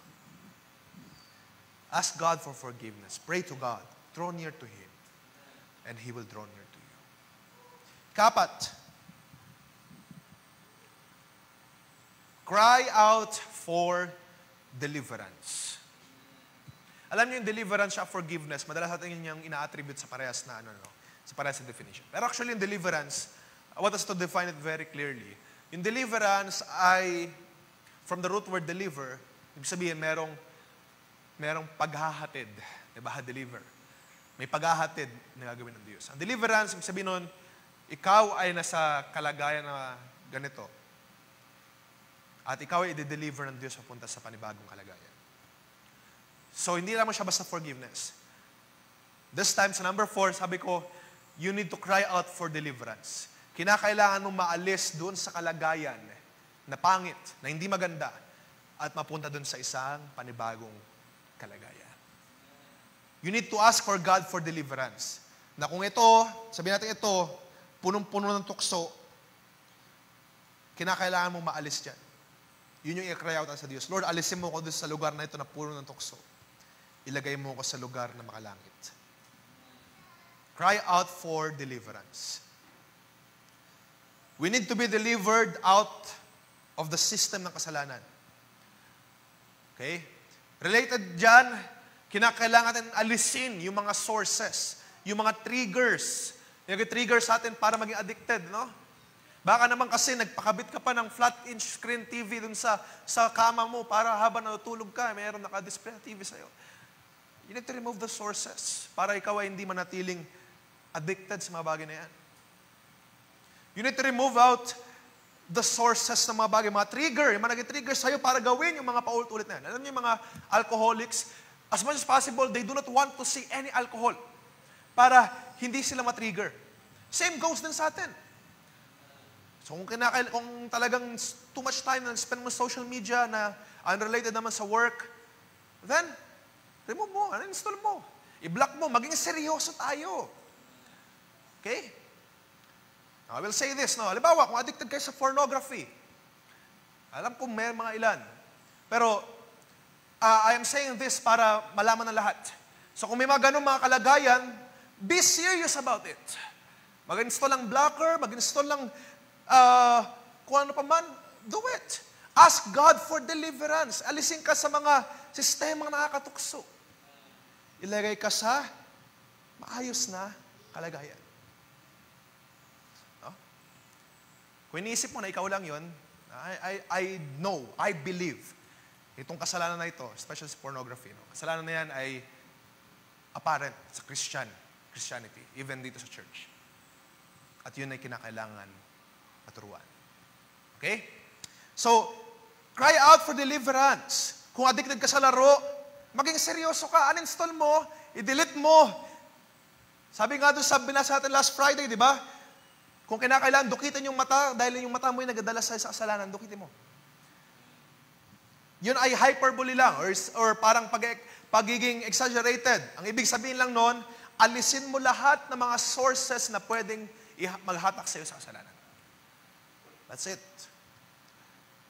Dahil, hindi mo man, kapag ang kalagayan mo ay addicted, it may not feel na para bang namamatay ka from the inside. Pero yun yung totoo. Kapag nanatili ka na buhay na addicted sa social media, sa laro, it may not feel like you are dying right now on the inside, but you are.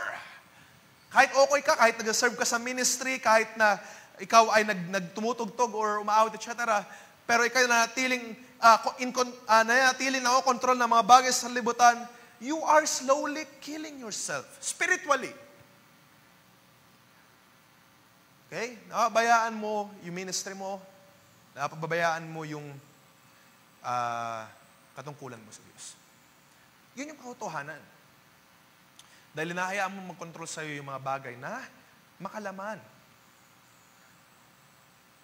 Sabi sa 2 Corinthians chapter 6, what agreement has the temple of God with the idols? For we are the temple of the living God. And as God said, I will make my dwelling among them and walk among them.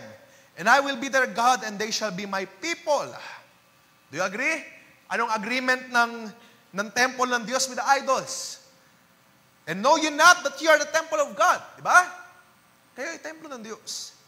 Therefore, sabi sa verse 17, go out from their midst and be separate from them, and touch no unclean thing. Then I will welcome you. Mag-ask tayo sa Diyos ng deliverance, pagliligtas, paglalayo sa kapahamakan. Pag-aalis ng mga triggers, no? Touch no unclean thing, go out from their midst, remove yourself, be separate. And sabi dito sa verse 18, and I will be a father to you. Kung gusto mo maranasan completely na ang Diyos, siya yung ama mo, siya yung lahat-lahat sa buhay mo. At maranasan mo na, sabi dito, you shall be sons and daughters to me, says the Lord Almighty. Then, be separated. Go out from their midst. Ang Diyos lamang ang makakatulong sa atin sa mga bagay. He will help us. He will deliver you out of those situations. You cannot succeed on your own. Ang Diyos ang siya magdi-deliver sa atin. Siya yung deliverer natin, di ba? So ask God for deliverance. Remove mo yung mga triggers mo, even yung mga kaibigan. No, may mga kaibigan kasi na, sabihin natin ganito, no? May mga kaibigan na sometimes, kaibigan na, o sabihin natin kapatiran. Kung minsan nakakalungkot dahil mga kapatiran, nagkakaroon parang usapan na games, usapan na mga kabastusan, usapan na mga pangit. Then, kung ganun lang yung usapan nila parati, kung hindi mo sila ma-impluensyahan ng maayos na usapan or ibahin yung usapan, then remove yourself from them. Kinakailangan mo rin i-remove yourself sa ganung mga usapan para hindi ka na-impluensyahan.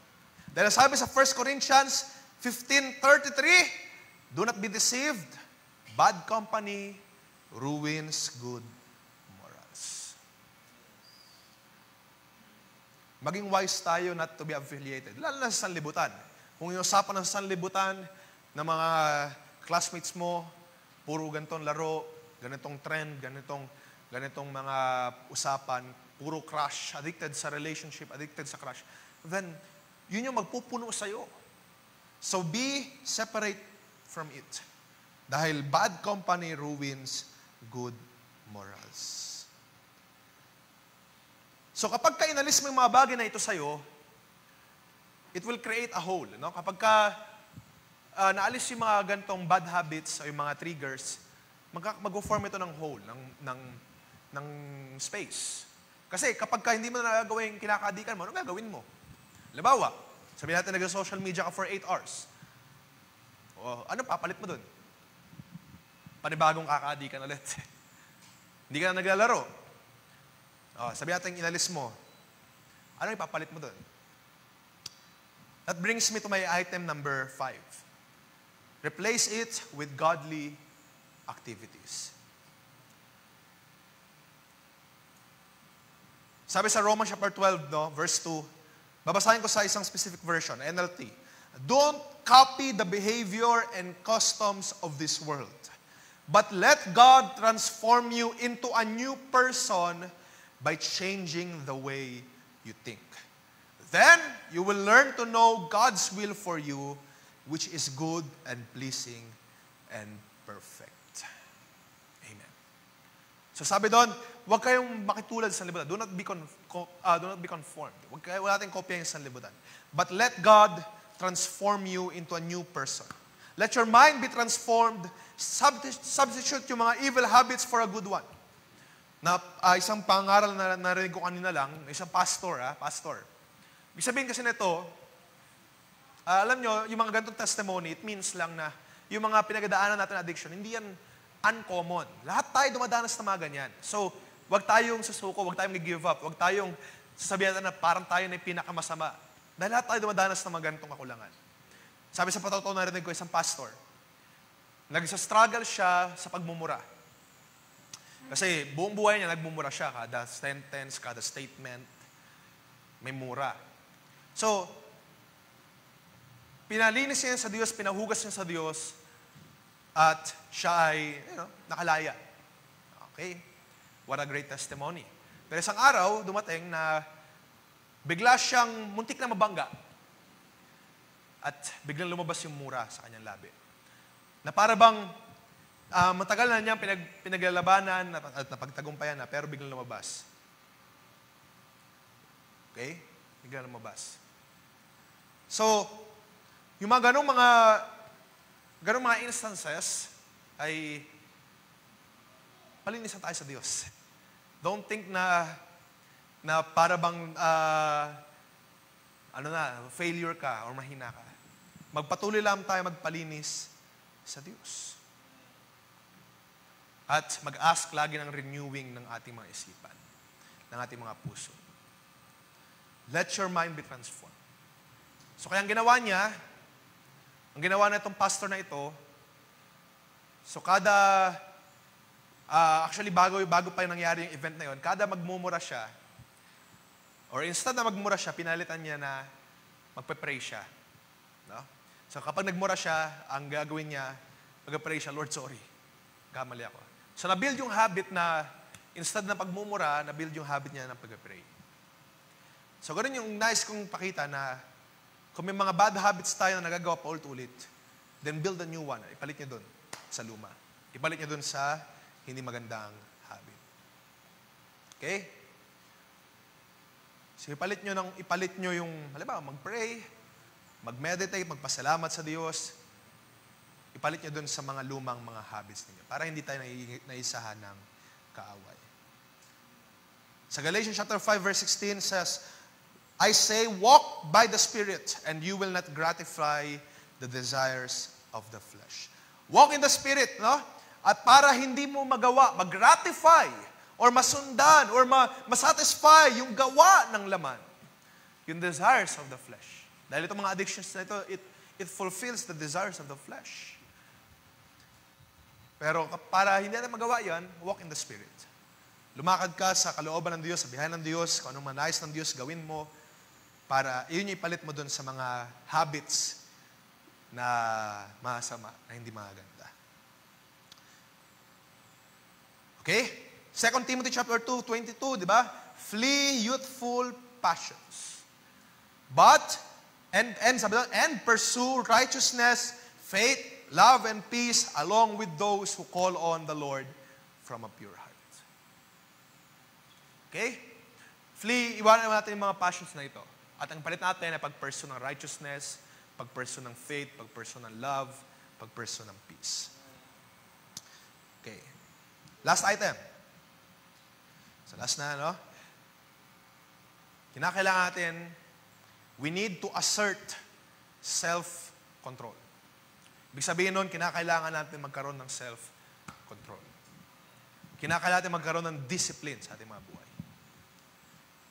Sabi doon kanina, binasa natin kanina, yan, 2 Timothy 2:22, you need to flee. You need to discipline yourself. Yung pagbabago sa iyo na gagawin ng Diyos, hindi yan darating lang ng all of a sudden, wow. Totoo, kayang gawin niya ng Diyos, but we need to have transforming din ng ating mga isipan. So, lalayuan natin yung mga bagay na hindi maganda, and at the same time, kapag dumating yung mga temptations, yung mga tukso, we need to have self-control. We need to have discipline. We need to have control. We need to ask God for help. Even si Pablo, sabi niya sa 1 Corinthians 9:27, sabi niya doon, I keep my body, I discipline my body to keep it under control. Dahil sabi niya, kapag ka nangaral siya, baka siya ay masumpungan na disqualified. Hindi pala fit, hindi pala qualified mangaral. And so do we, no? Hindi lang sa pangangaral. And even more so sa mga nangangaral kasi kinakailangan natin bantayan natin mga sarili. Pero sa bawat isa, kinakailangan natin matuto mag-discipline ng ating mga sarili, ng ating mga katawan, and keep it under control. Okay? Romans chapter 8. Again, babasahin ko sa NLT. Ano? Romans 8:12. Sabi dito, therefore, dear brothers and sisters, you have no obligation to do what your sinful nature urges you to do. Okay? Hindi tayo debtors sa flesh. Ibig sabihin, wala tayong utang sa kanila para gawin yung mga ayon sa laman. We have no obligation to do what your sinful nature urges you to do. For if you live by its dictates, you will die. If you live to the flesh, you will die. But if through the power of the Spirit, you put to death the deeds of your sinful nature, you will live. For all who are led by the Spirit of God, they are the sons of God. So kinakailangan nating, or wala tayong kinakailangan gawin Or hindi tayo obligated na gawin yung mga bagay sa laman. Or sundin yung yung kasalanan. Yung sinful nature. Hindi tayo obligated na sundin yung sinful nature, yung bulong ng temptation ng tukso sa atin. Hindi tayo obligated. At huwag natin gawin. Huwag natin hayaan na mag-give in tayo. For if you live by the flesh, kung anong nililigtan ng laman, you will die spiritually. At sabi sa verse 15, For you did not receive the spirit of slavery to fall back into fear, but you have received the spirit of adoption as sons, by whom we cry, Abba, Father. Do you believe na anak kayo ng Diyos? Then, we have received the spirit of adoption. We have not received the spirit of slavery para maging alipin pa sa mga bagay na ito. Okay? Hindi tayo tumanggap ng spirito ng pagkaalipin. Ang tinanggap natin lahat ay ang spirito ng pagtatagumpay. Ang spirito mula sa Diyos. Kaya tayo umiiyak ngayon, Abba, Father.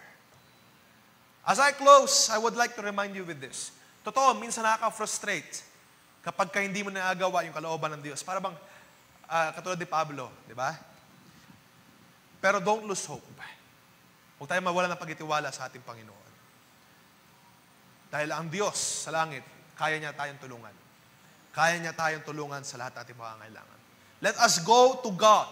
Kung may mga addictions tayo na dinadanas, kung may mga bagay tayo na kinakaharap, tutulungan tayo ng Diyos. At hindi tayo pabayaan ng Diyos. Let's take the step on keeping our members dead in sin. No? Huwag tayong tumigil. Kung nagkamali ka man, kung nagkasala ka, huwag kang susuko. Continue to live in righteousness.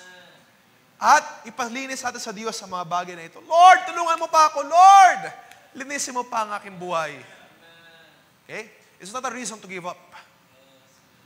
Kung masumpungan mo ngayong sarili ng kakamali na darap pa, then, maybe the truth is, or the hard truth is that, kulang pa tayo ng pagpupuspos ng Espiritu Santo eh. Pero hindi ka mananatili sa ganyang kalagayan. Humiling tayo sa Diyos, dumalangin tayo sa Diyos. Lord, puspusin mo pa ako ng iyong Santong Espiritu. Totoo yan, hard truth yun, di ba? Kahit sino man magsabi sa'yo, nakulang ka pa sa Espiritu Santo eh. Kung sabihin ko, nakulang ka sa Espiritu Santo, then I will sound judgmental at masakit yun sa'yo. Pero, if we assess ourselves, kung kilala natin ating mga sarili, we will know. Totoo, Lord, kulang pa ako, kaya puspusin mo pa ako, Lord. Totoo, Lord, kulang pa ako ng Santong Espiritu, kaya Lord, punuin mo pa ako. Tulungan mo pa ako sa aking mga kulangan.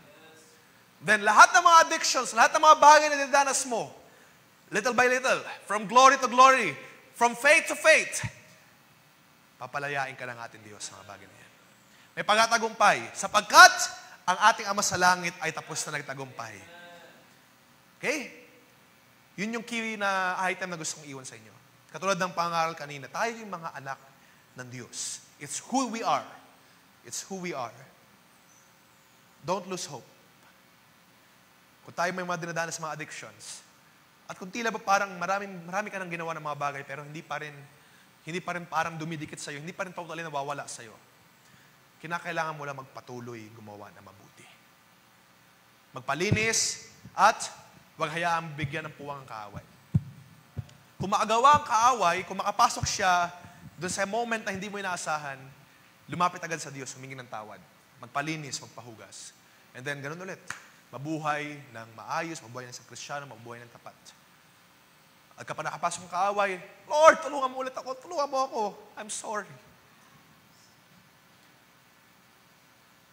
Pero huwag ka mag-alala. Sabi sa 1 Corinthians 15:57, thanks be to God who gives us the victory through our Lord Jesus Christ.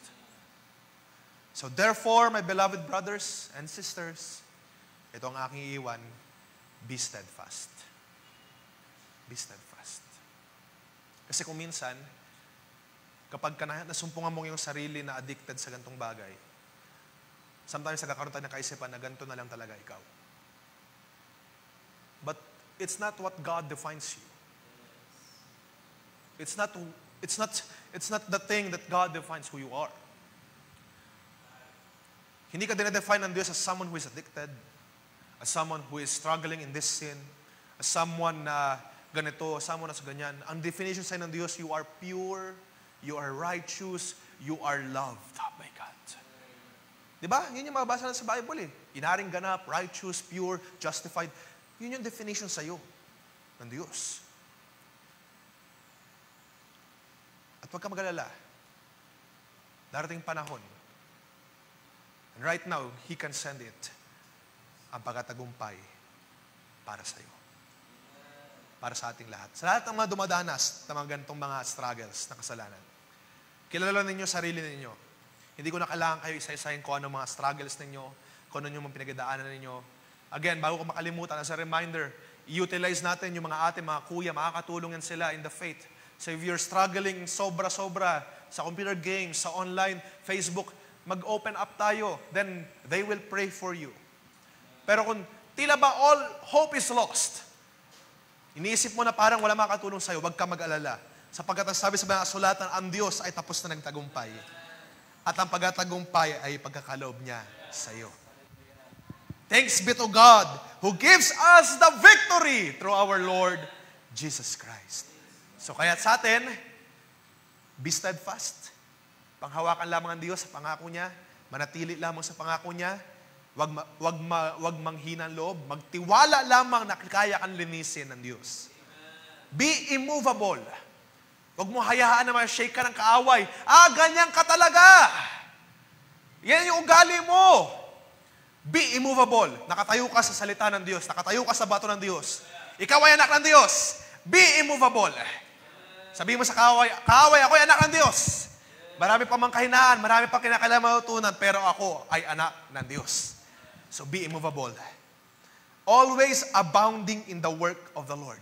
Kung nagkamali ka ng hina ka, that does not define you. Magpatuloy ka lang na gumawa ng mabuti sa harapan ng Diyos. Of course, magsisi, magrepent, humingi ng awat habag sa Diyos, pero magpatuloy ka lang sa paggawa ng kalooban ng Diyos. Huwag kang manghihina. Huwag kang maglulupaypay. Huwag kang aatras. Magpatuloy ka. Abound in the work of the Lord. Knowing that in the Lord, your labor is not in vain. Tumayo tayong lahat, mga kapatid. Yung inyong mga pagsisikap na magpatuloy sa biyaya ng Diyos, hindi yan sayang. Nalalaman niya ng Diyos, yung mga struggles ninyo, yung mga pagtitiis, alam niya ng Diyos. So sa mga sandaling ito, sino nais magpahugas, magpalinis sa ating Panginoon? Kung meron ka something in mind, nakita mo ang iyong sarili, I am struggling with this sin, Lord. I am struggling with this addiction, Lord. Kinakailangan mo ngayon, itaas ang iyong kamay, ilapit sa Diyos. Lord, tulungan mo ako. Tulungan mo ako sa bagay na ito. Then, gagawa siya, kikilos siya ngayon. Kausapin mo ang Diyos. Bibigyan natin ng panahon sa mga sandaling ito. Bagaman kahit 4:05 na, pero bibigyan natin ng panahon. Kausapin mo ang Diyos. Kausapin mo siya. At habang ating pine-prepare yung awit na katulad ng inawit kanina, yung victory is mine, kausapin mo ang Diyos. Lapitan mo ang Diyos. Nasa sayo ang pagkatagumpay dahil siya ang unang nagtagumpay sa atin. Alam niyo mga kabataan, kung may mga dinadanas ka ngayon ng mga ganyang addictions or mga kasalanan, na para bang paulit-ulit na lang for many years, it does not mean na hindi ka na anak ng Diyos. Okay? Gusto kong bigyan ng linaw yan. It does not mean na hindi ka anak ng Diyos. It only means na may mga kahinaan pa tayo, magkukulang. May mga faults pa. It does not define who you are. Pero ang kabataan, what matters is what's in your heart. Yung desire mo magpatuloy, magpalinis pa, magpahugas pa sa Diyos. That is what God looks upon. Kung nais mo talagang totally makalaya dyan, then desire to God right now. Ngayon na mismo, wag mo nang patagalin pa. Lumapit ka sa Diyos. Humingi ng habag at awa. Sapagkat ang Diyos ay kaya kang tulungan sa bagay na yan. Do not lose hope. Do not give up. Kung para bang paulit-ulit, wala nangyayari, Lord. Wala nangyayari. Anak mo ba ako? Be immovable. Stay on your ground. Ikaw ay anak ng Diyos. Wala magbabago dyan. Maraming mga kahinaan, mga pagkukulang. It doesn't change the fact na ikaw ay anak ng Diyos. At sabi dito sa Banal na Sulatan, ang pagtatagumpay ay pinagkaloob ng Diyos sa iyo. Over many addictions na pwede mong kaharapin, kabataan, ang pagtatagumpay ay pinagkaloob ng Diyos sa iyo. Hindi tayo iiwan, pababayaan ng ating Panginoon. Now, who among you are struggling with this? Sino nag-struggle sa mga ganitong mga kasalanan, sa mga ganitong addictions, mga kahinaan, mga paulit-ulit na nagagawa, na ayaw mo nang gawin, katulad ng sabi ni Pablo, ayaw mo nang gawin, pero nagagawa mo pa rin paulit-ulit. Do not worry. Sabi sa Banal na Sulatan, thanks be to God who gives us the victory. Thanks be to God who gives us the victory. Nagbibigay siya ng pagtatagumpay. Kaya, beloved brothers and sisters, be steadfast, be immovable, always abound in the work of the Lord. Patuloy lang, sapagkat ito tayo pabayaan natin. I want us to sing the song. Actually, kahapon pa, I'm blessed with the words. Pinag-uusapan natin itong problems with addictions. At nung, actually, I am scheduled na tumugtog. So kahapon pa, pinapahinga ko itong awit na ito. At there's something deep inside me, nagagalak, natutuwa sa awit na ito dahil pinapakita dito yung reality. Sabi na sa first stanza, and even sa second stanza, totoo na tayo'y bride. Tinawag tayong bride, tinawag tayong Nazarite, tinawag tayong banal. Pero sometimes, sabi na sa second part ng bawat stanza, sometimes our sin shows, our weakness shows. Yung mga kahinaan natin, mga pagkukulang natin na lumalabas. Pero sabi sa chorus, it's always, but victory is mine. Victory is mine. Victory is ours. Sa lahat ng mga bagay na dinadanas natin, mga struggles, mga kasalanan, karumihan, do not worry. Hindi ka nag-iisa. Lahat tayo dumadanas ng ganyan. And victory will be yours. And is yours.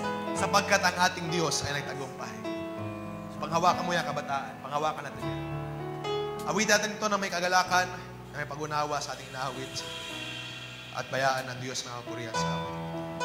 Hallelujah.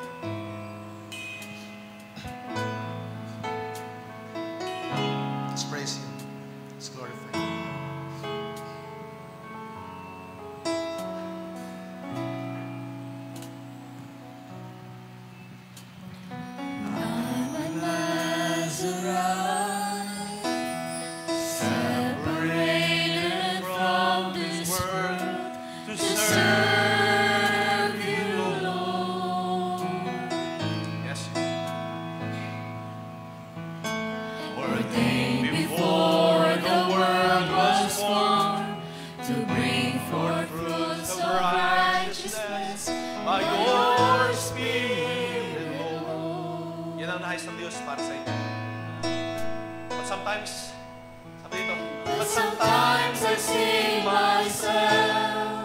Struggling on addiction, struggling on my weaknesses. So help me, Lord, to stand and claim your word. Hallelujah.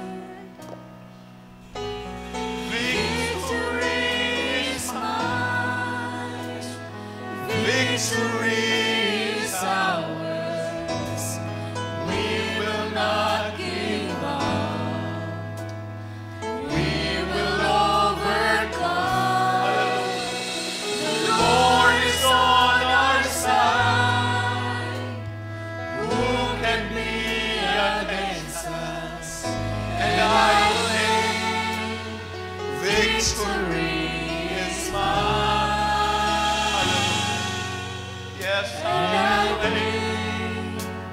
The victory is mine. Lord Jesus, ang pagkatagumpay pinagkaloob ng Diyos sa inyo, mga kapatid. Hallelujah. I trust you, Lord, with all my heart. Believe all that your word Has promised for your bride. Yes, Lord, we believe every word. Hallelujah.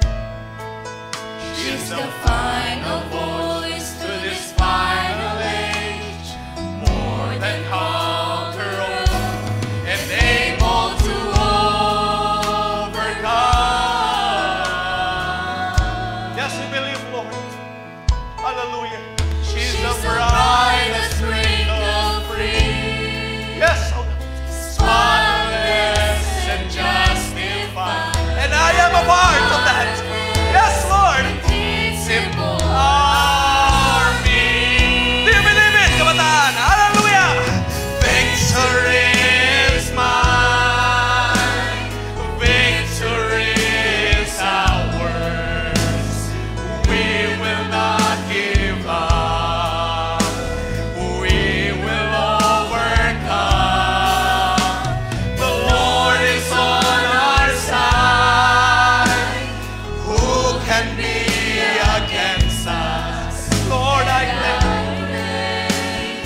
Hallelujah.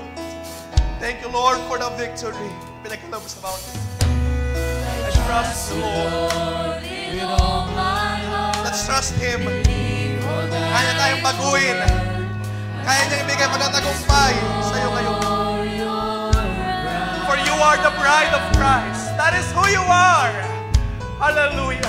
she's the final voice to this final age, more than conqueror and able to overcome. Yan ikaw. Yan ang nais sa'yo ng Diyos sa iyong buhay. Hallelujah.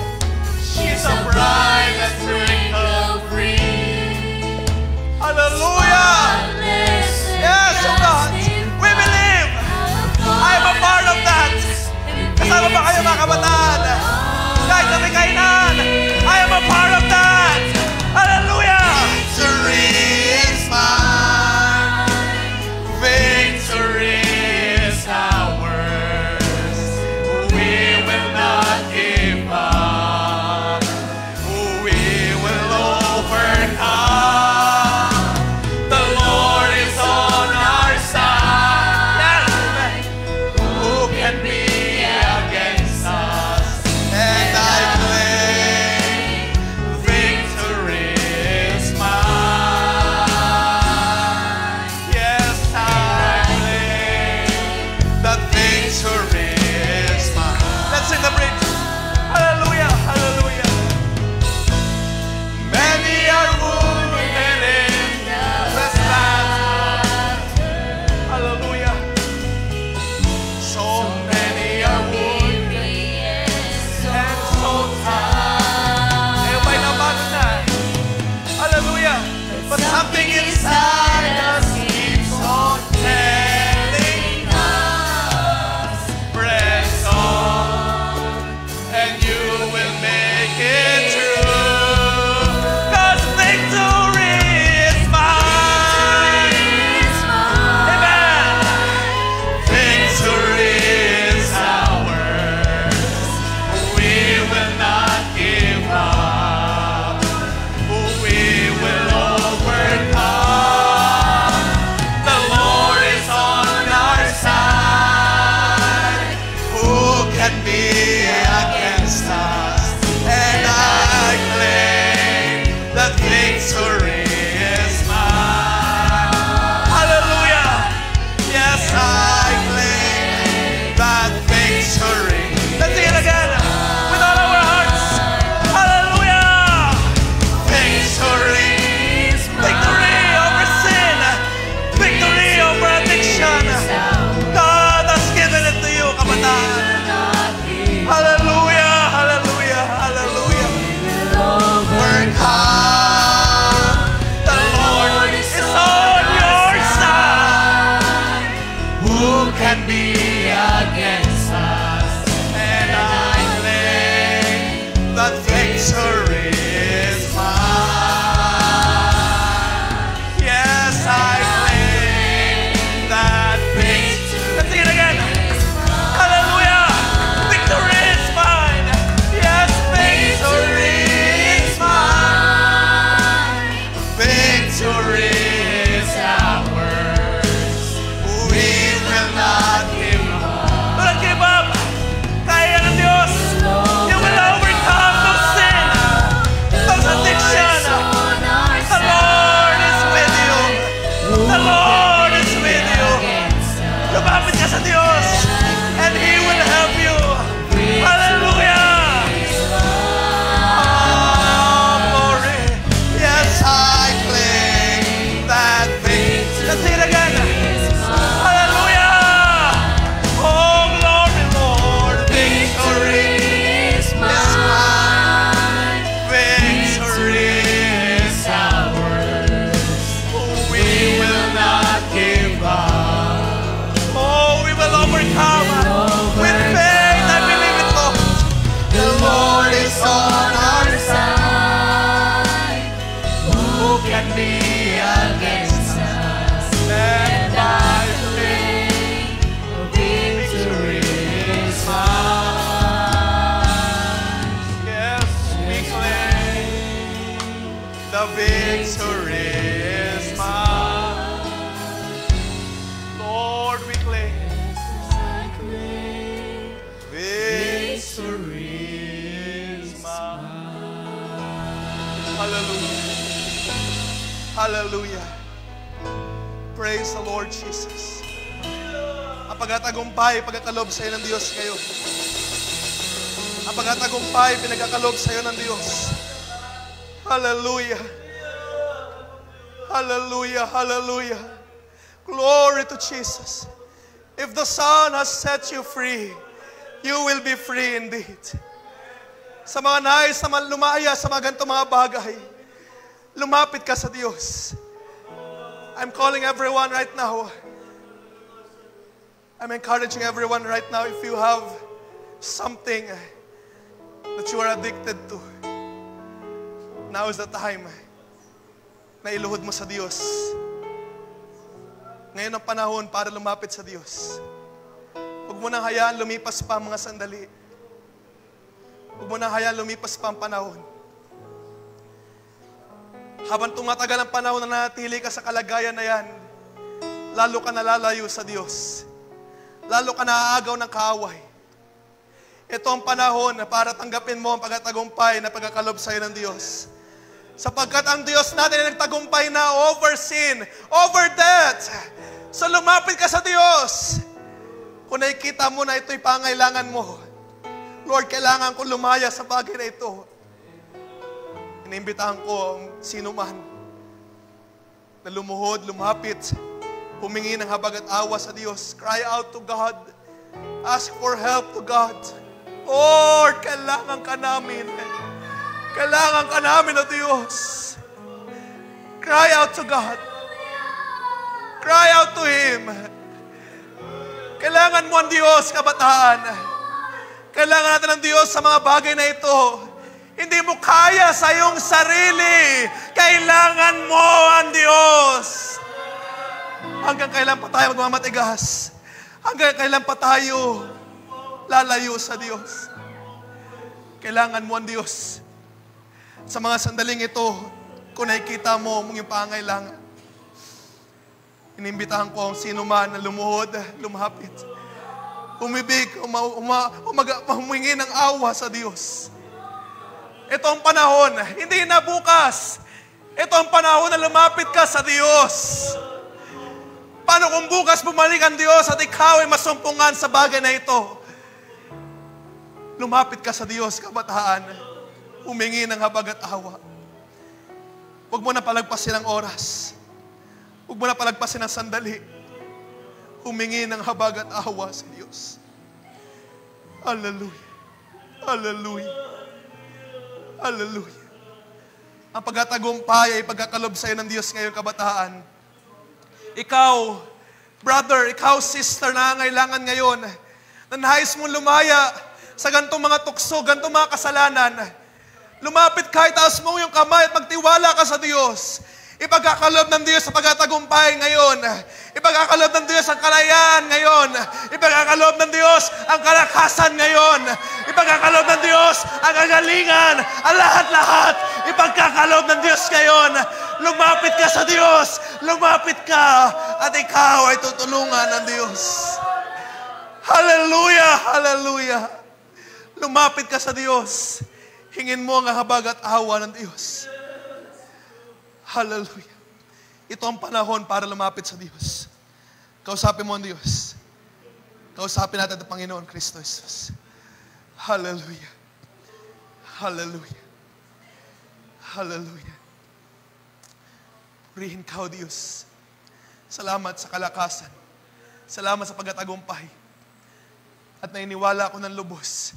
Ipagkakalob ng Diyos sa pagkatagumpay sa iyo ngayon. Brother, sister, sa iyo na nakataas ang iyong kamay, sa iyo na nakaluhod, sa iyo na umiiyak, dumadalangin, Lord, tulungan mo ako, tulungan mo ako, tulungan mo ako. Pagkakalob sa iyo ngayon ng Diyos sa pagkatagumpay. For you acknowledge your sins before Him. At ang Diyos ang may kaya maglinis. If we confess our sins, He is faithful, He is just to forgive us our sins.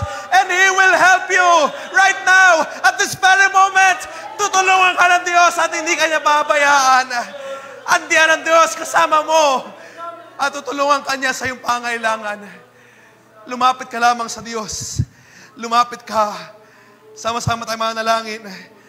Lumapit ka ngayon sa Diyos. Hingin mo ang habag at awa sa Diyos. Hallelujah. Victory is mine. Victory will be yours, kabataan.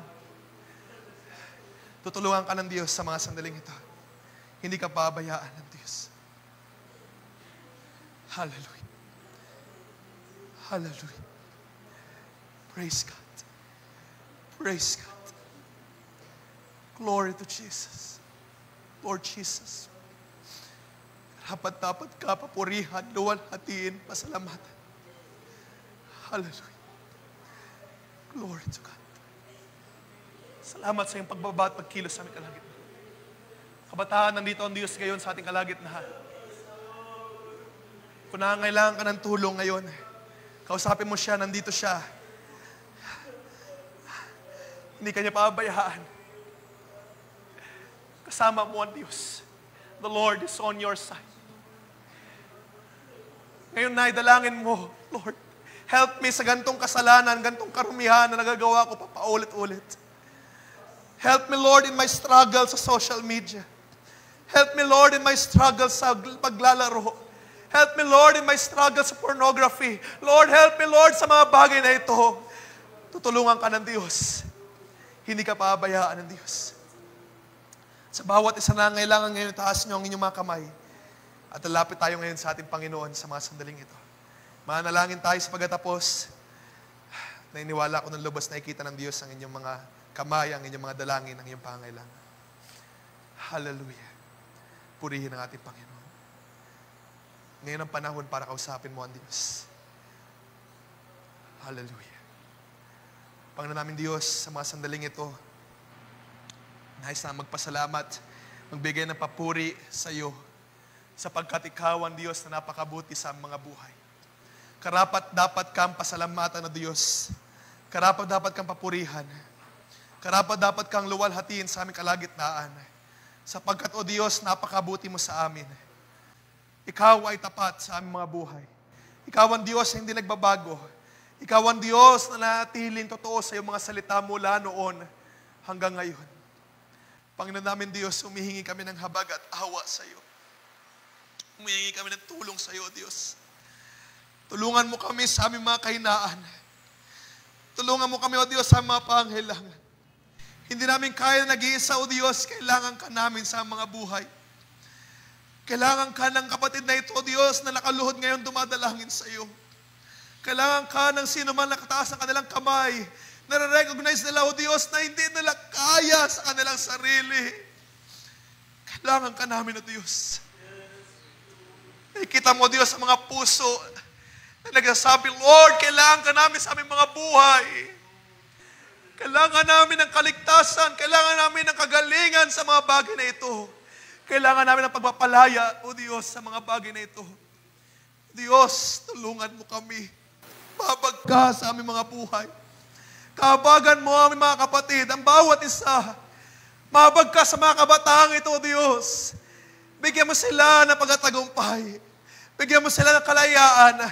At anumang mga addiction sa kanilang kinakaharap. Sa pangalan ng aming Panginoong Kristo Jesus, tatanggapin ng bawat isa ang kalayaan, ang pagtatagumpay, sapagkat ikaw ang Diyos na hari sa lahat. At ikaw ang nagbibigay ng pagtatagumpay sa bawat isa.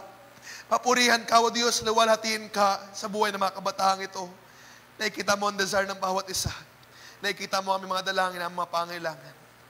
Kaya, O Diyos, akin silang tinataas sa iyo. Sila na mga nakaluhod, nakikita mo, O Lord, kung gaano nila nais na alisin ito sa kanilang mga buhay. Kung gaano, Lord, sila nag-desire na may correct ang kanilang mga sarili. Father God, hallelujah, lumalapit kami sa iyo, sa iyong luklukan ng habag at awa. Maawa ka sa amin, O Diyos.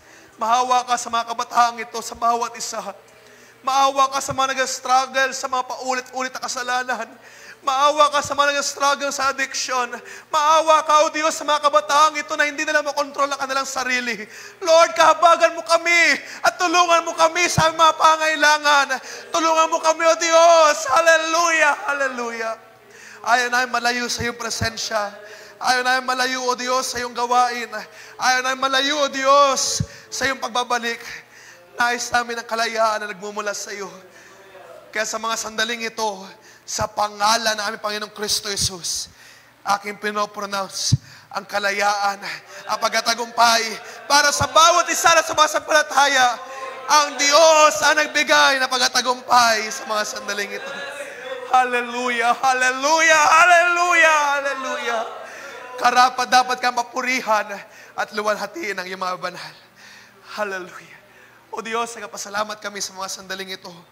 Tunay nga, kasama ka namin, gumagawa ka at kumikilos ka. Bayan, Lord, ang mga kabataang ito'y mabuhay sa iyong kalooban lamang. Mabuhay sa iyong nais, sa iyong plano. Lord, tulungan mo kami sa mga kahinaan. Help us in our weaknesses, in our unbelief.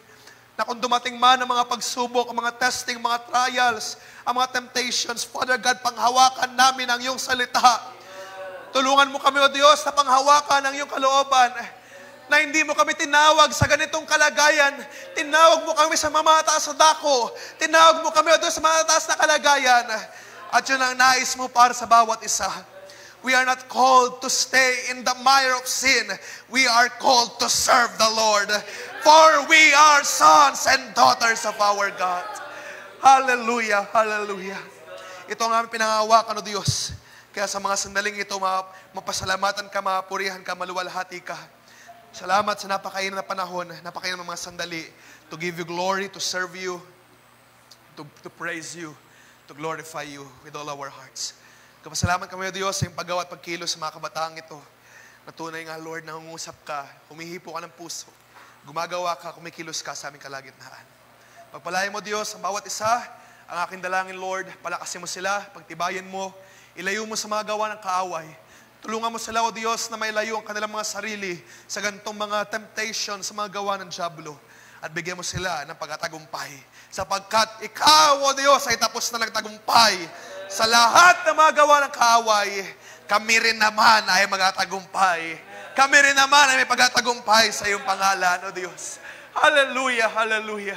Maraming salamat sa iyong pagkilos, O Diyos. Maraming salamat. At may balik lamang sa iyo ang papuri. May balik lamang sa iyo ang pasalamat. May balik lamang sa iyo ang pagluwalhati sa tangi at banal na pangalan ng aming Panginoong Kristo Jesus. Amen and amen and amen. Ating palapakan ang ating Panginoon. Hallelujah! Hallelujah! Tayo magsigaw ng praise the Lord! Praise